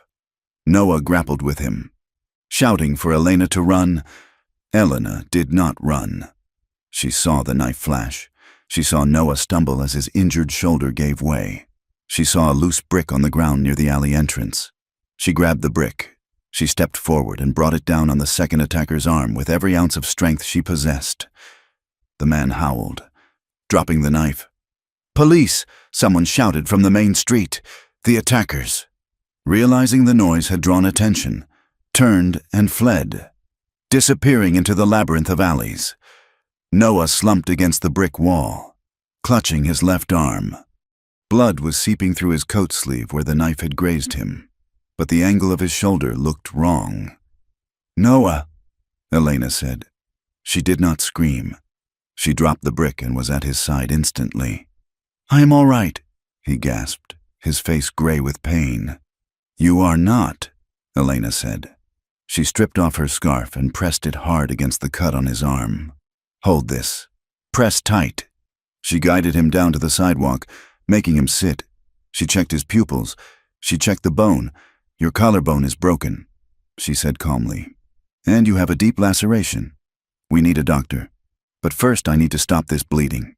She tore the hem of her petticoat, a ruin of good fabric, and bound the wound tight. She spoke to him constantly, her voice low and steady, anchoring him to consciousness. "Stay with me. Noah, look at me. That is it. You are safe. I have you." A crowd had gathered. A man with a tin star on his chest pushed through. It was not the local sheriff.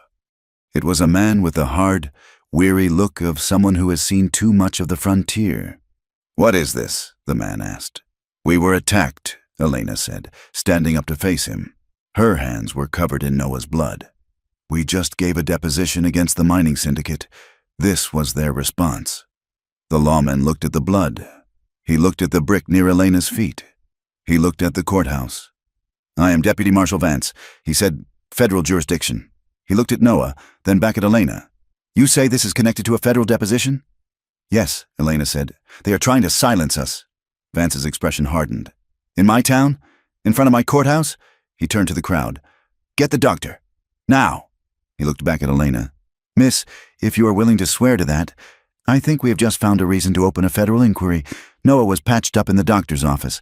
His arm was in a sling, his face pale but determined." Elena sat beside him, wiping the sweat from his forehead. Vance stood by the door. "I have sent a telegram to the territorial governor," he said, "and I have issued warrants for the men you described, but these things take time.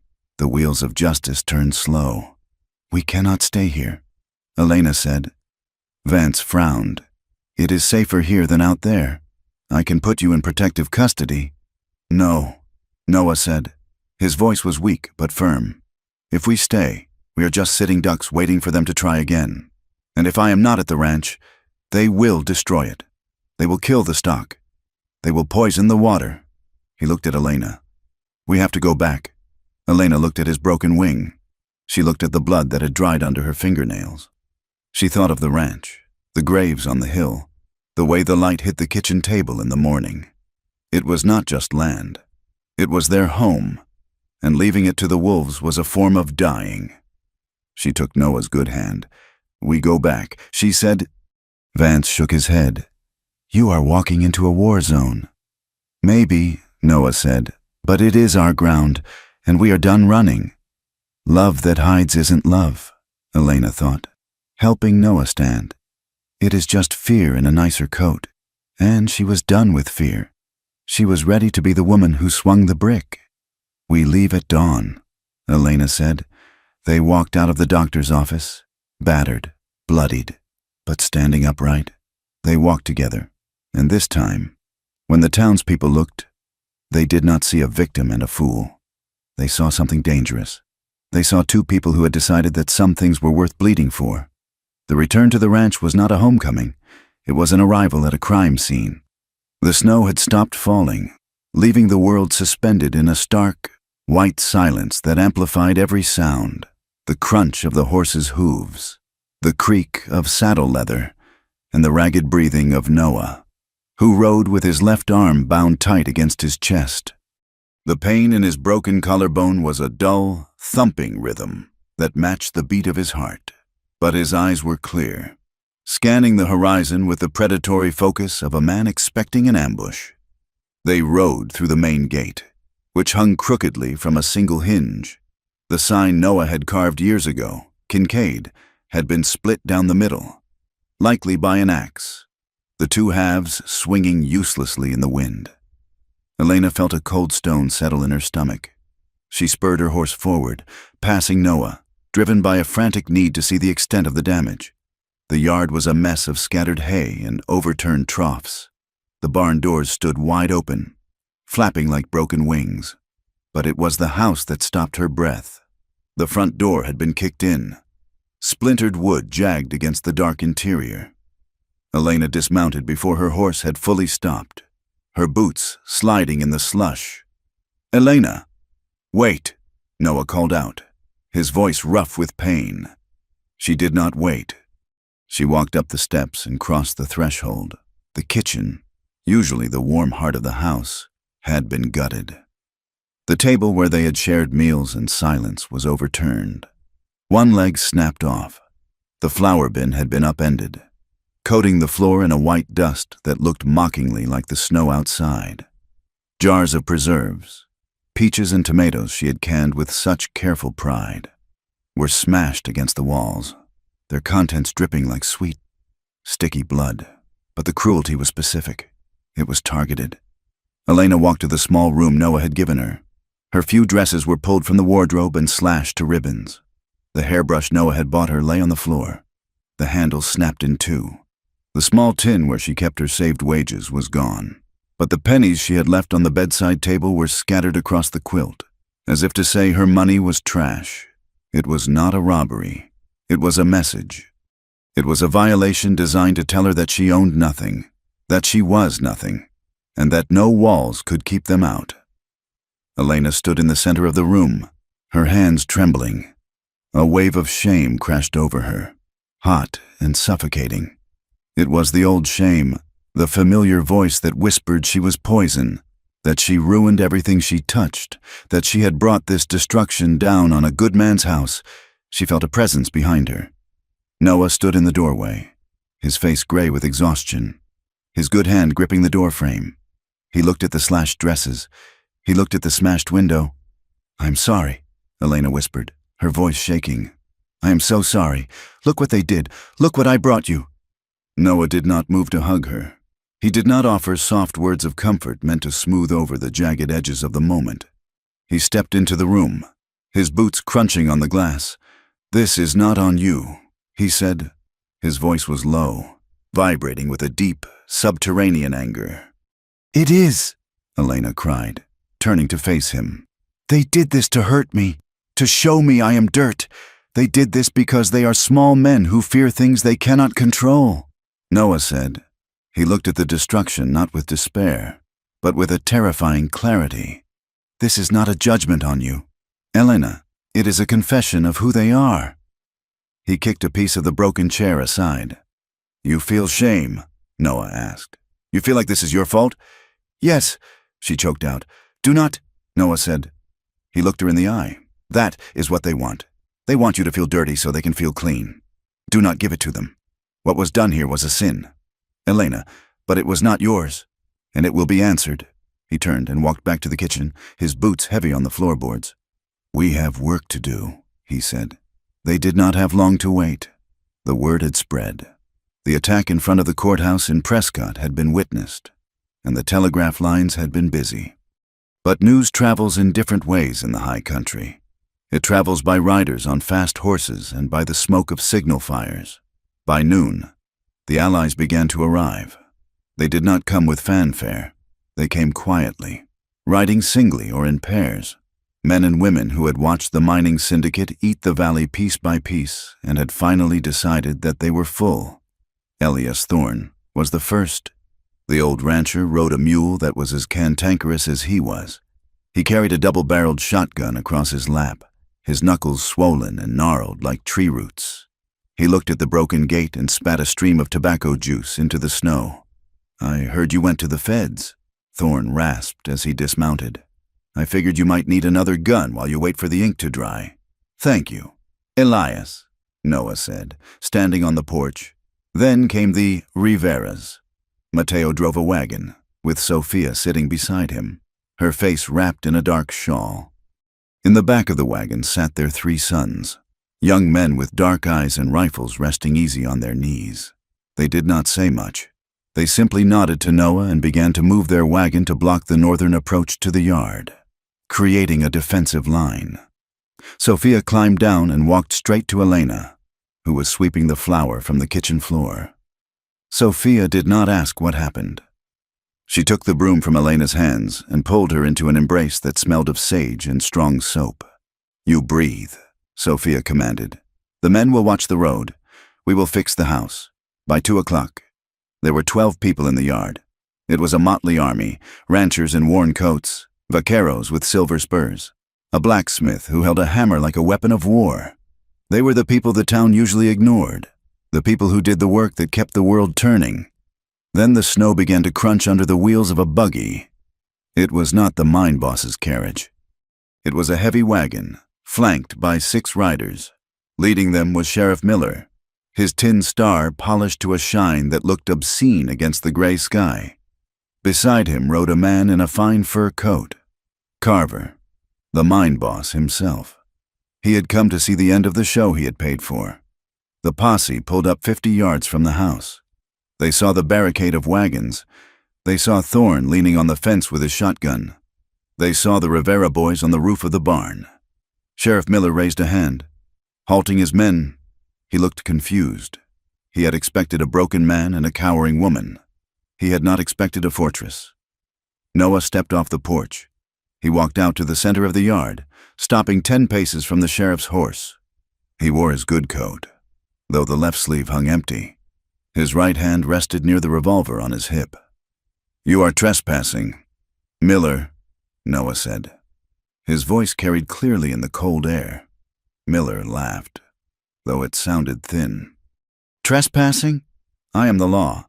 Noah. You know that. I have a warrant here." He waved a piece of paper. "For who?" Noah asked. "For the woman," Miller said. "Elena Reyes. Fugitive from justice, theft, prostitution, inciting a riot." He looked past Noah to the house. "Send her out, Kincaid.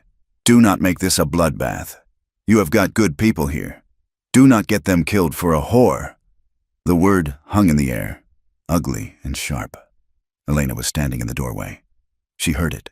Every instinct she had screamed at her to hide, to run, to bury herself in the dark where the names couldn't reach her. The weight of the eyes, the posse, the neighbors, the Riveras, felt crushing. She was the cause of this. She was the stain. Then Noah turned. He did not look at the sheriff. He looked at her. He extended his good hand, palm open. It was an invitation. It was a challenge. Elena took a breath. She smoothed the front of her torn dress. She walked down the steps.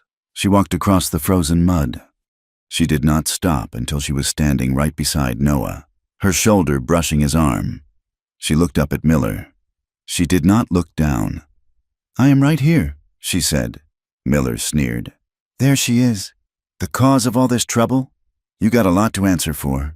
Girl, she is not answering to you," Noah said. He stepped slightly forward, placing his body partially in front of hers. Not to hide her, but to claim her. She is not answering to a man who sells his badge to the highest bidder. Carver, the mine boss, leaned forward in his saddle. He was a thick-set man with a face like a bulldog, wrapped in expensive wool. Enough of this. Carver barked. Sheriff, arrest her. If these people interfere, shoot them. They are obstructing justice. The deputies shifted, hands moving to their guns. Thorne cocked both hammers of his shotgun. The sound was loud and dry, like a branch snapping. Hold! A voice roared from the road behind the posse. A lone rider galloped into the clearing, his horse lathered and blowing hard. He wore a badge that was not tin, but silver. It was Deputy Marshal Vance. Vance pulled his horse up hard, spraying snow. He looked at the sheriff, then at Carver, then at the armed line of ranchers. Lowering your weapons, Vance shouted. I am Deputy Marshal Vance, United States Federal Court. Sheriff Miller's face went pale. He lowered his hand. Deputy, he stammered, I did not know you were in the territory. We're just executing a warrant. Let me see it, Vance demanded. Miller hesitated, then handed the paper to the marshal. Vance read it, his expression tightening with disgust. This warrant is signed by a judge who was indicted for fraud 3 days ago. Vance said. He crumpled the paper and dropped it into the snow. It is garbage, as is your authority here. Miller. Carver's face turned a violent shade of red. Now see here, Marshal, this is a local matter. This woman is a menace. This woman is a federal witness, Vance said coldly. And you, Mr. Carver, are a suspect in a conspiracy investigation involving bribery, extortion, and attempted murder. The silence that followed was absolute. The wind whistled through the gaps in the barn. Carver looked at Vance, then at Noah, then at the line of armed neighbors. He realized, perhaps for the first time in his life, that his money had hit a wall it could not breach. But men like Carver do not surrender. They escalate. I do not care about your papers, Carver shouted, his composure shattering. I own this valley. I bought and paid for every inch of it. He looked at his hired men. Kill them. I will pay double. Kill them all. Most of the deputies hesitated. They were hired guns, but they were not suicidal, and shooting a federal marshal was a hanging offense. But Miller was desperate. He knew that if he was taken in cuffs, he would hang anyway. He saw the end of his life approaching, and he panicked. Miller's hand dropped to his holster. No! Noah shouted. The moment broke like thunder. Miller drew fast, leveling his pistol not at Vance, but at Elena, the source of his ruin. Noah moved. He did not have time to draw. He slammed his body into Elena, knocking her sideways into the snow just as Miller's gun cracked. The bullet tore through the air where Elena had been standing. Then the yard erupted. Thorne fired one barrel of his shotgun into the air, the boom shaking the ground. The Rivera boys fired warning shots near the hooves of the deputies' horses. But Vance was a professional. He did not fire a warning shot. He drew his Colt and fired once. Calm and precise. The bullet struck Miller in the shoulder, spinning him around and dropping him to his knees. The sheriff's gun flew from his hand, landing in the slush. Carver, seeing his enforcer fall, grabbed a rifle from his saddle scabbard. He swung it toward Vance. Noah was on one knee, pain blinding him from the impact of the fall. He saw Carver leveling the rifle. He saw Vance's horse rearing, blocking the marshal's aim. Noah drew his revolver with his right hand. He did not think about the years of peace he had tried to keep. He did not think about the graves on the hill. He thought only that if he did not act, the law would die in his yard. He exhaled. He squeezed the trigger. The shot was deafening. Carver jerked back as if pulled by an invisible rope. Noah's bullet struck him in the chest. He slumped over the neck of his horse, the rifle sliding harmlessly to the ground, before sliding out of the saddle to land in a heap of fur and failure. Stop, Vance bellowed. Cease fire! The shooting stopped as quickly as it had begun. The smoke hung low and blue over the yard, smelling of sulfur and death. The deputies threw their hands up, dropping their weapons into the snow. They looked at Carver's body, then at the grim line of ranchers. The fight had gone out of them. Miller was groaning in the snow, clutching his shoulder. Elena scrambled over to Noah. Noah, are you hit? Noah shook his head. holstering his gun with a trembling hand. No, just the arm. He looked at Carver's body. He felt no triumph. He felt only a sickness in his gut, a heavy, leaden weight. He had killed a man. It had been necessary, but it was a weight he would carry.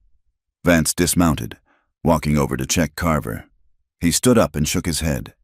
He is dead. He walked over to Miller, hauled him up by his good arm, and slapped a pair of iron cuffs on his wrists. "Sheriff Miller, you are under arrest for attempted murder and corruption." The neighbors slowly lowered their weapons. There was no cheering. There were no hats thrown in the air. There was just the sound of the wind returning to fill the silence. Elena stood up. She looked at the townspeople who had ridden in the posse, men she recognized from the mercantile, from the livery. They would not meet her eyes. Some looked at the ground. Some looked at the dead man. They looked ashamed, small, and suddenly very ordinary. She walked over to Miller. The sheriff looked up at her, his face gray with pain and shock. He expected her to spit on him. He expected her to curse him. Elena just looked at him. She looked at the man who had terrified her for years, the monster in her nightmares. And she saw that he was just a frightened, greedy man bleeding in the snow. "I told you," she said quietly. "I am not a lie." She turned her back on him. The aftermath was a blur of motion that felt distant to Elena. Vance took charge, organizing the transport of the prisoners and the body. The neighbors stayed to help right the overturned troughs and fix the gate. Sofia Rivera made coffee in the wrecked kitchen, sweeping aside the broken glass. By sunset, the yard was empty again. The dead were gone. The law had ridden away. Elena sat on the porch steps, watching the sun dip below the mountains. She felt exhausted, a bone-deep weariness that made her limbs feel like lead. She had expected to feel triumphant. She had expected to feel a soaring sense of victory. Instead, she felt hollow. She felt a strange, aching grief. The man who had tormented her was dead. The sheriff was in chains. But it didn't give her back the years she had lost. It didn't unbreak the china in the kitchen. It didn't erase the memory of the cage. Justice was necessary, she realized. But justice was cold. It balanced the scales, but it did not heal the wound. The screen door creaked. Noah came out. He had taken off his coat. His shirt was white against the gathering dark. He sat down beside her, moving stiffly. He did not speak for a long time. He just sat there, breathing the same cold air, watching the same purple sky. "It is over," he said finally. "Is it?" Elena asked. "The fighting is over," Noah said. "The rest, the remembering, that takes longer." He reached out and took her hand. His skin was rough, warm, and alive. Elena looked at their joined hands. She saw the scars on his knuckles. She saw the tremor in her own fingers. "We ruined your house," she said softly. "We can fix the house," Noah said. "Wood and nails are cheap." He turned to look at her. The harshness had gone out of his face, leaving only a quiet, steady devotion. "You stayed," he said. "You stood up. You stood beside me." Elena said, "I will always stand beside you." Noah said, "That is the only place I want to be." Elena squeezed his hand. The hollowness began to fill, not with triumph, but with something slower and more enduring. It filled with the realization that she did not have to run tomorrow. She did not have to hide. She looked at the ranch, the broken gate, the dark windows, the land that had been fought for and bled on. It was not a fairy tale kingdom. It was a place of work and dust and hard winters. But it was theirs. "Let us go inside," Elena said. "It is getting cold." They stood up together. They did not walk into the sunset. They turned and walked into the house, stepping over the threshold to light the lamp, to sweep the floor, and to begin the long, ordinary work of building a life that was real. The spring thaw arrived not with a whisper, but with the heavy, wet sound of a world waking up from a long sickness. The snow, which had covered the Kincaid ranch like a shroud for 4 long months, began to retreat. It pulled back from the ridges first, exposing the dark, iron-rich earth, then receded from the pastures, leaving behind a landscape of mud that was thick enough to pull the boot off a careless man. But beneath the mud, the grass was coming. It pushed up through the slush, a vibrant, violent green that smelled of life and stubbornness.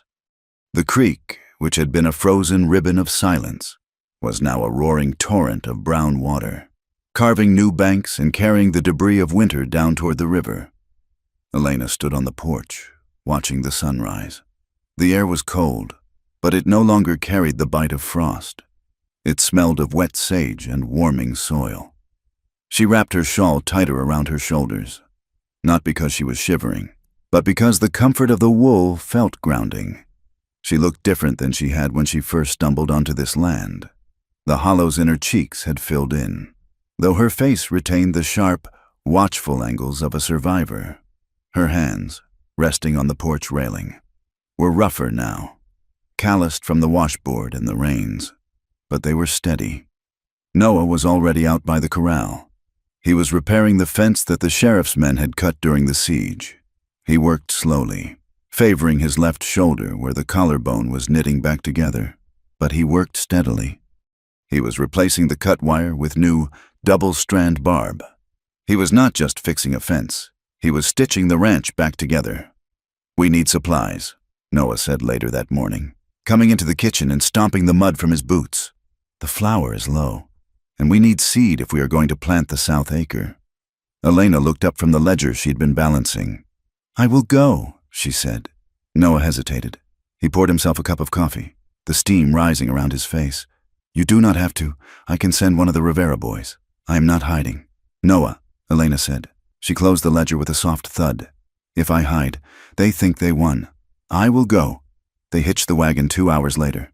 The road to town was a quagmire, the wheels slicing deep into the sludge, the horses straining against the collars. When they rolled onto the main street, the town looked the same as it always had: false-fronted buildings, dusty windows, men loitering on the boardwalks. But the atmosphere had shifted. As the wagon passed, the silence was not the hostile, heavy silence of the winter. It was a sheepish, averted-eye silence. Men who had stood in the posse, holding guns against their neighbors, suddenly found great interest in the toes of their boots or the clouds in the sky. Noah stopped the wagon in front of the mercantile. He reached for Elena's hand to help her down, but she was already climbing down on her own, her boots landing squarely in the dirt. They walked into the store. The bell above the door chimed, a bright, cheerful sound that seemed at odds with the tension in the room. "Mr." Henderson was behind the counter. When he saw them, he went pale, then flushed a mottled red. "Mr. Kincaid," Henderson said, his voice cracking slightly. "Miss Reyes." Elena walked to the counter. She did not shrink. She did not look at the floor. She took a list from her pocket and placed it on the wood. "We need 50 pounds of flour," Elena said. 10 pounds of sugar, coffee, and seed corn. Henderson looked at the list, then at Elena. His hands were shaking as he reached for a pencil. "Of course, right away. I have a new shipment of calico, if you are interested. Very fine quality." He was trying to make amends with fabric. He was trying to bury his cowardice under a sales pitch. Elena looked at him. "No, thank you." "Mr. Henderson, just what is on the list?" As she waited, a woman approached her. It was Mrs. Miller, the baker's wife, a woman who had once pulled her skirts aside when Elena walked past. She stopped 3 feet away, twisting a handkerchief in her hands. "Miss Reyes," the woman said. Her voice was thin. Elena turned. "Yes, I wanted to say—" The woman paused, looking around to see who was watching. "I wanted to say that we did not know about the sheriff, about everything. It is a terrible thing. What happened? It was an apology, but it was a weak one. It was an apology that tried to claim ignorance as a virtue." "You knew enough," Elena said quietly. "You knew I was a human being. That should have been enough." The woman flinched. She opened her mouth to argue, then closed it. She nodded once, stiffly, and walked away. Elena watched her go. She felt no triumph. She felt no anger. She simply felt clear. She accepted the flour and the seed from Henderson, checking the tally on the bill to ensure he had not cheated them, and paid with the coins Noah handed her. When they walked back out to the wagon, Noah was smiling. It was a small smile, barely lifting the corners of his mustache. But it was there. "You are tough on them," he said as he lifted the flour sacks into the bed. "I am fair," Elena said. "I do not want their pity, Noah, and I do not need their friendship. I just need them to know that I am still standing." They drove home under a high, blue sky. The world felt vast and indifferent, but for the first time, that indifference felt like freedom. Back at the ranch, life settled into a rhythm that was defined by work and the slow, quiet building of trust. Elena took over the books completely. She had a mind for numbers that she had hidden for years, a sharp, analytical intelligence that saw patterns in the price of grain and the weight of the calves.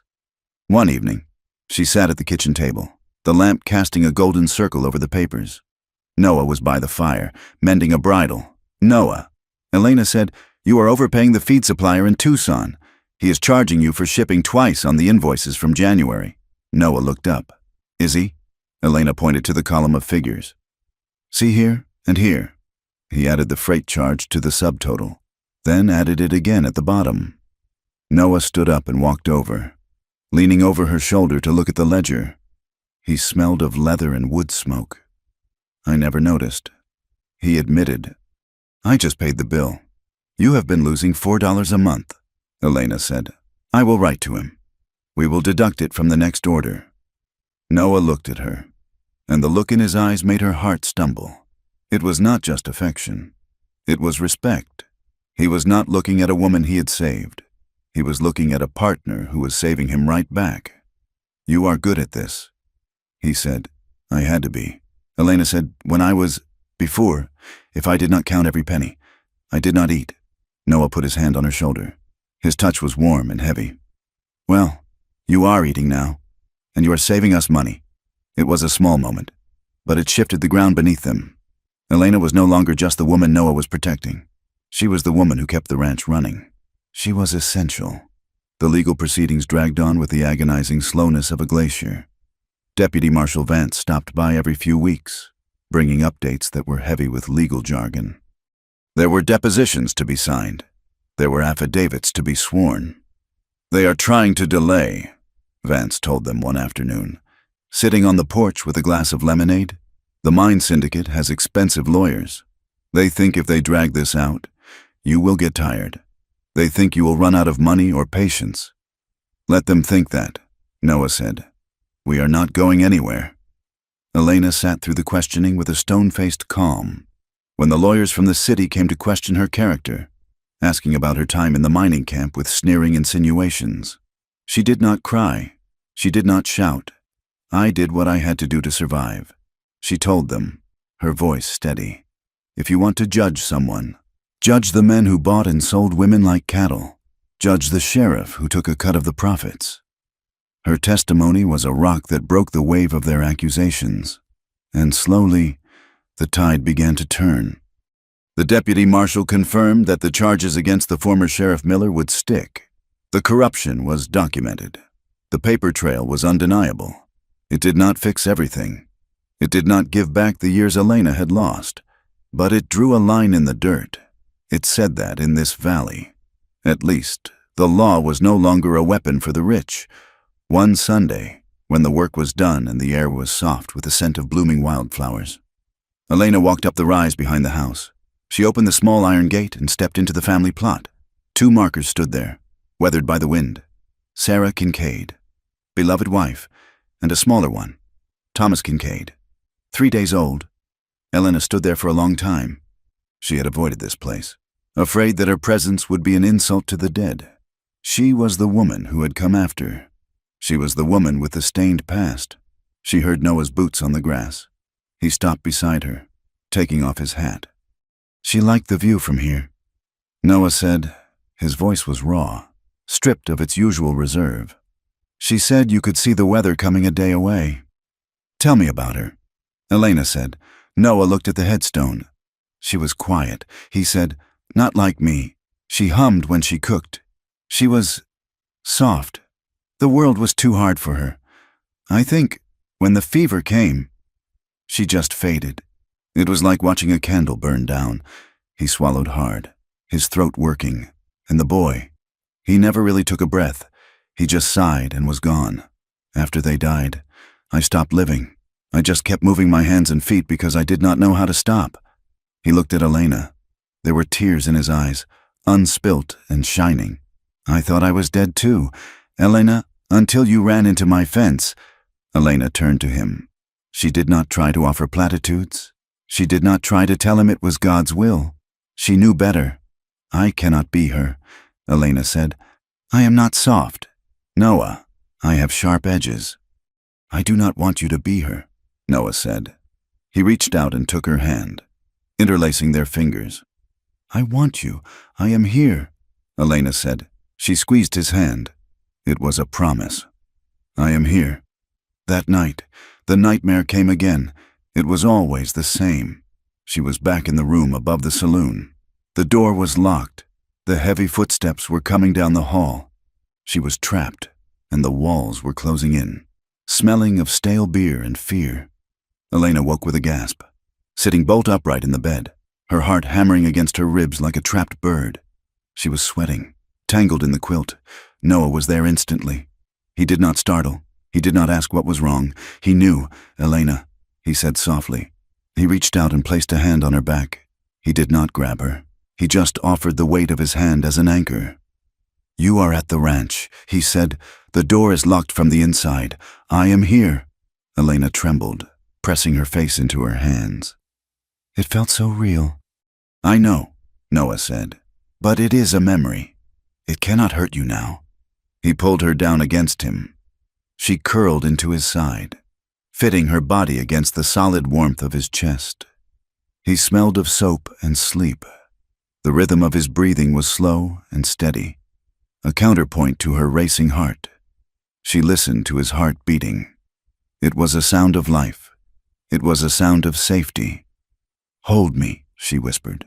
Always, Noah said. He held her until her breathing matched his. He held her until the dawn light began to turn the window gray. This intimacy, this waking in the night, this sharing of fear was deeper than any physical act. It was the intimacy of being known. It was the safety of being seen, broken pieces and all, and being held together.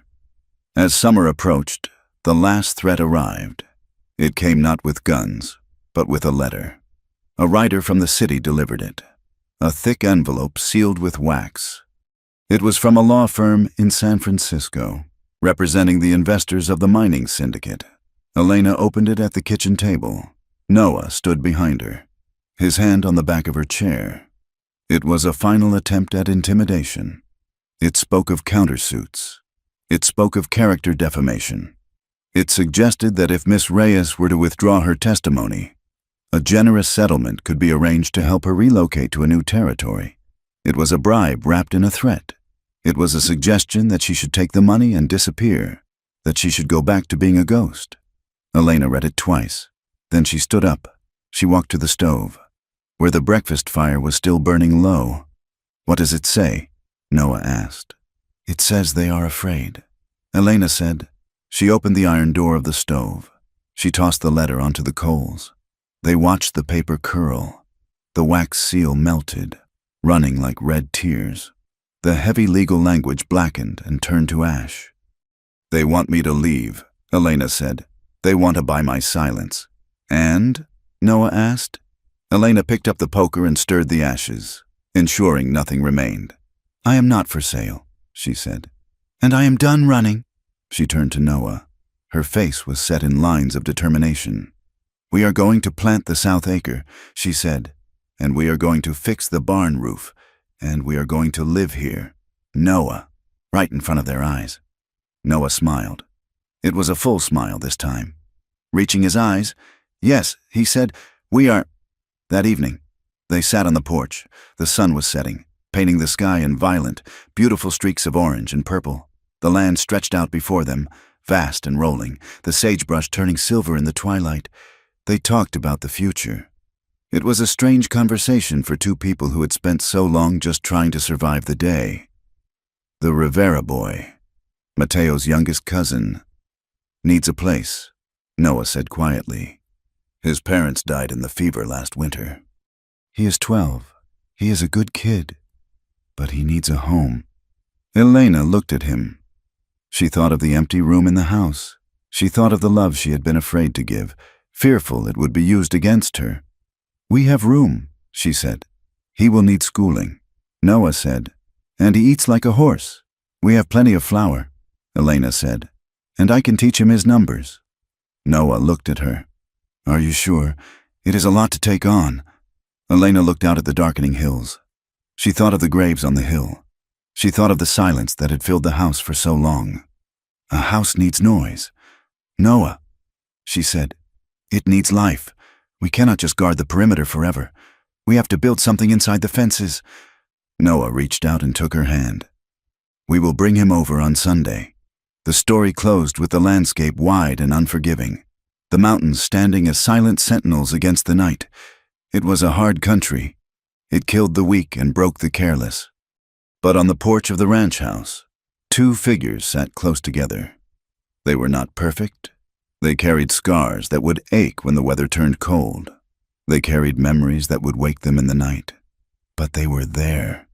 Elena leaned her head on Noah's shoulder. She watched the first stars appear, piercing the veil of the dusk. She thought about her life. She thought about the first time she had been taken, the first time she had been sold, the first time she had realized that the world saw her as a thing to be used. Those were the first times that had defined her for so long. But they were not the ones that mattered. The first time that mattered was the moment Noah had looked at her in the dust and asked for her name, not her price. The first time that mattered was when he had stood between her and the mob and said, "She is not answering to you." It was the first time she had been chosen, not as a possession, but as a person, not as a victim, but as a partner. Your first time should matter, he had said. And he was right.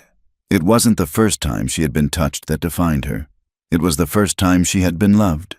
And that, she realized as the night settled over the land they had claimed, changed everything. Thank you for listening to this story. I hope the journey of Elena and Noah resonated with you.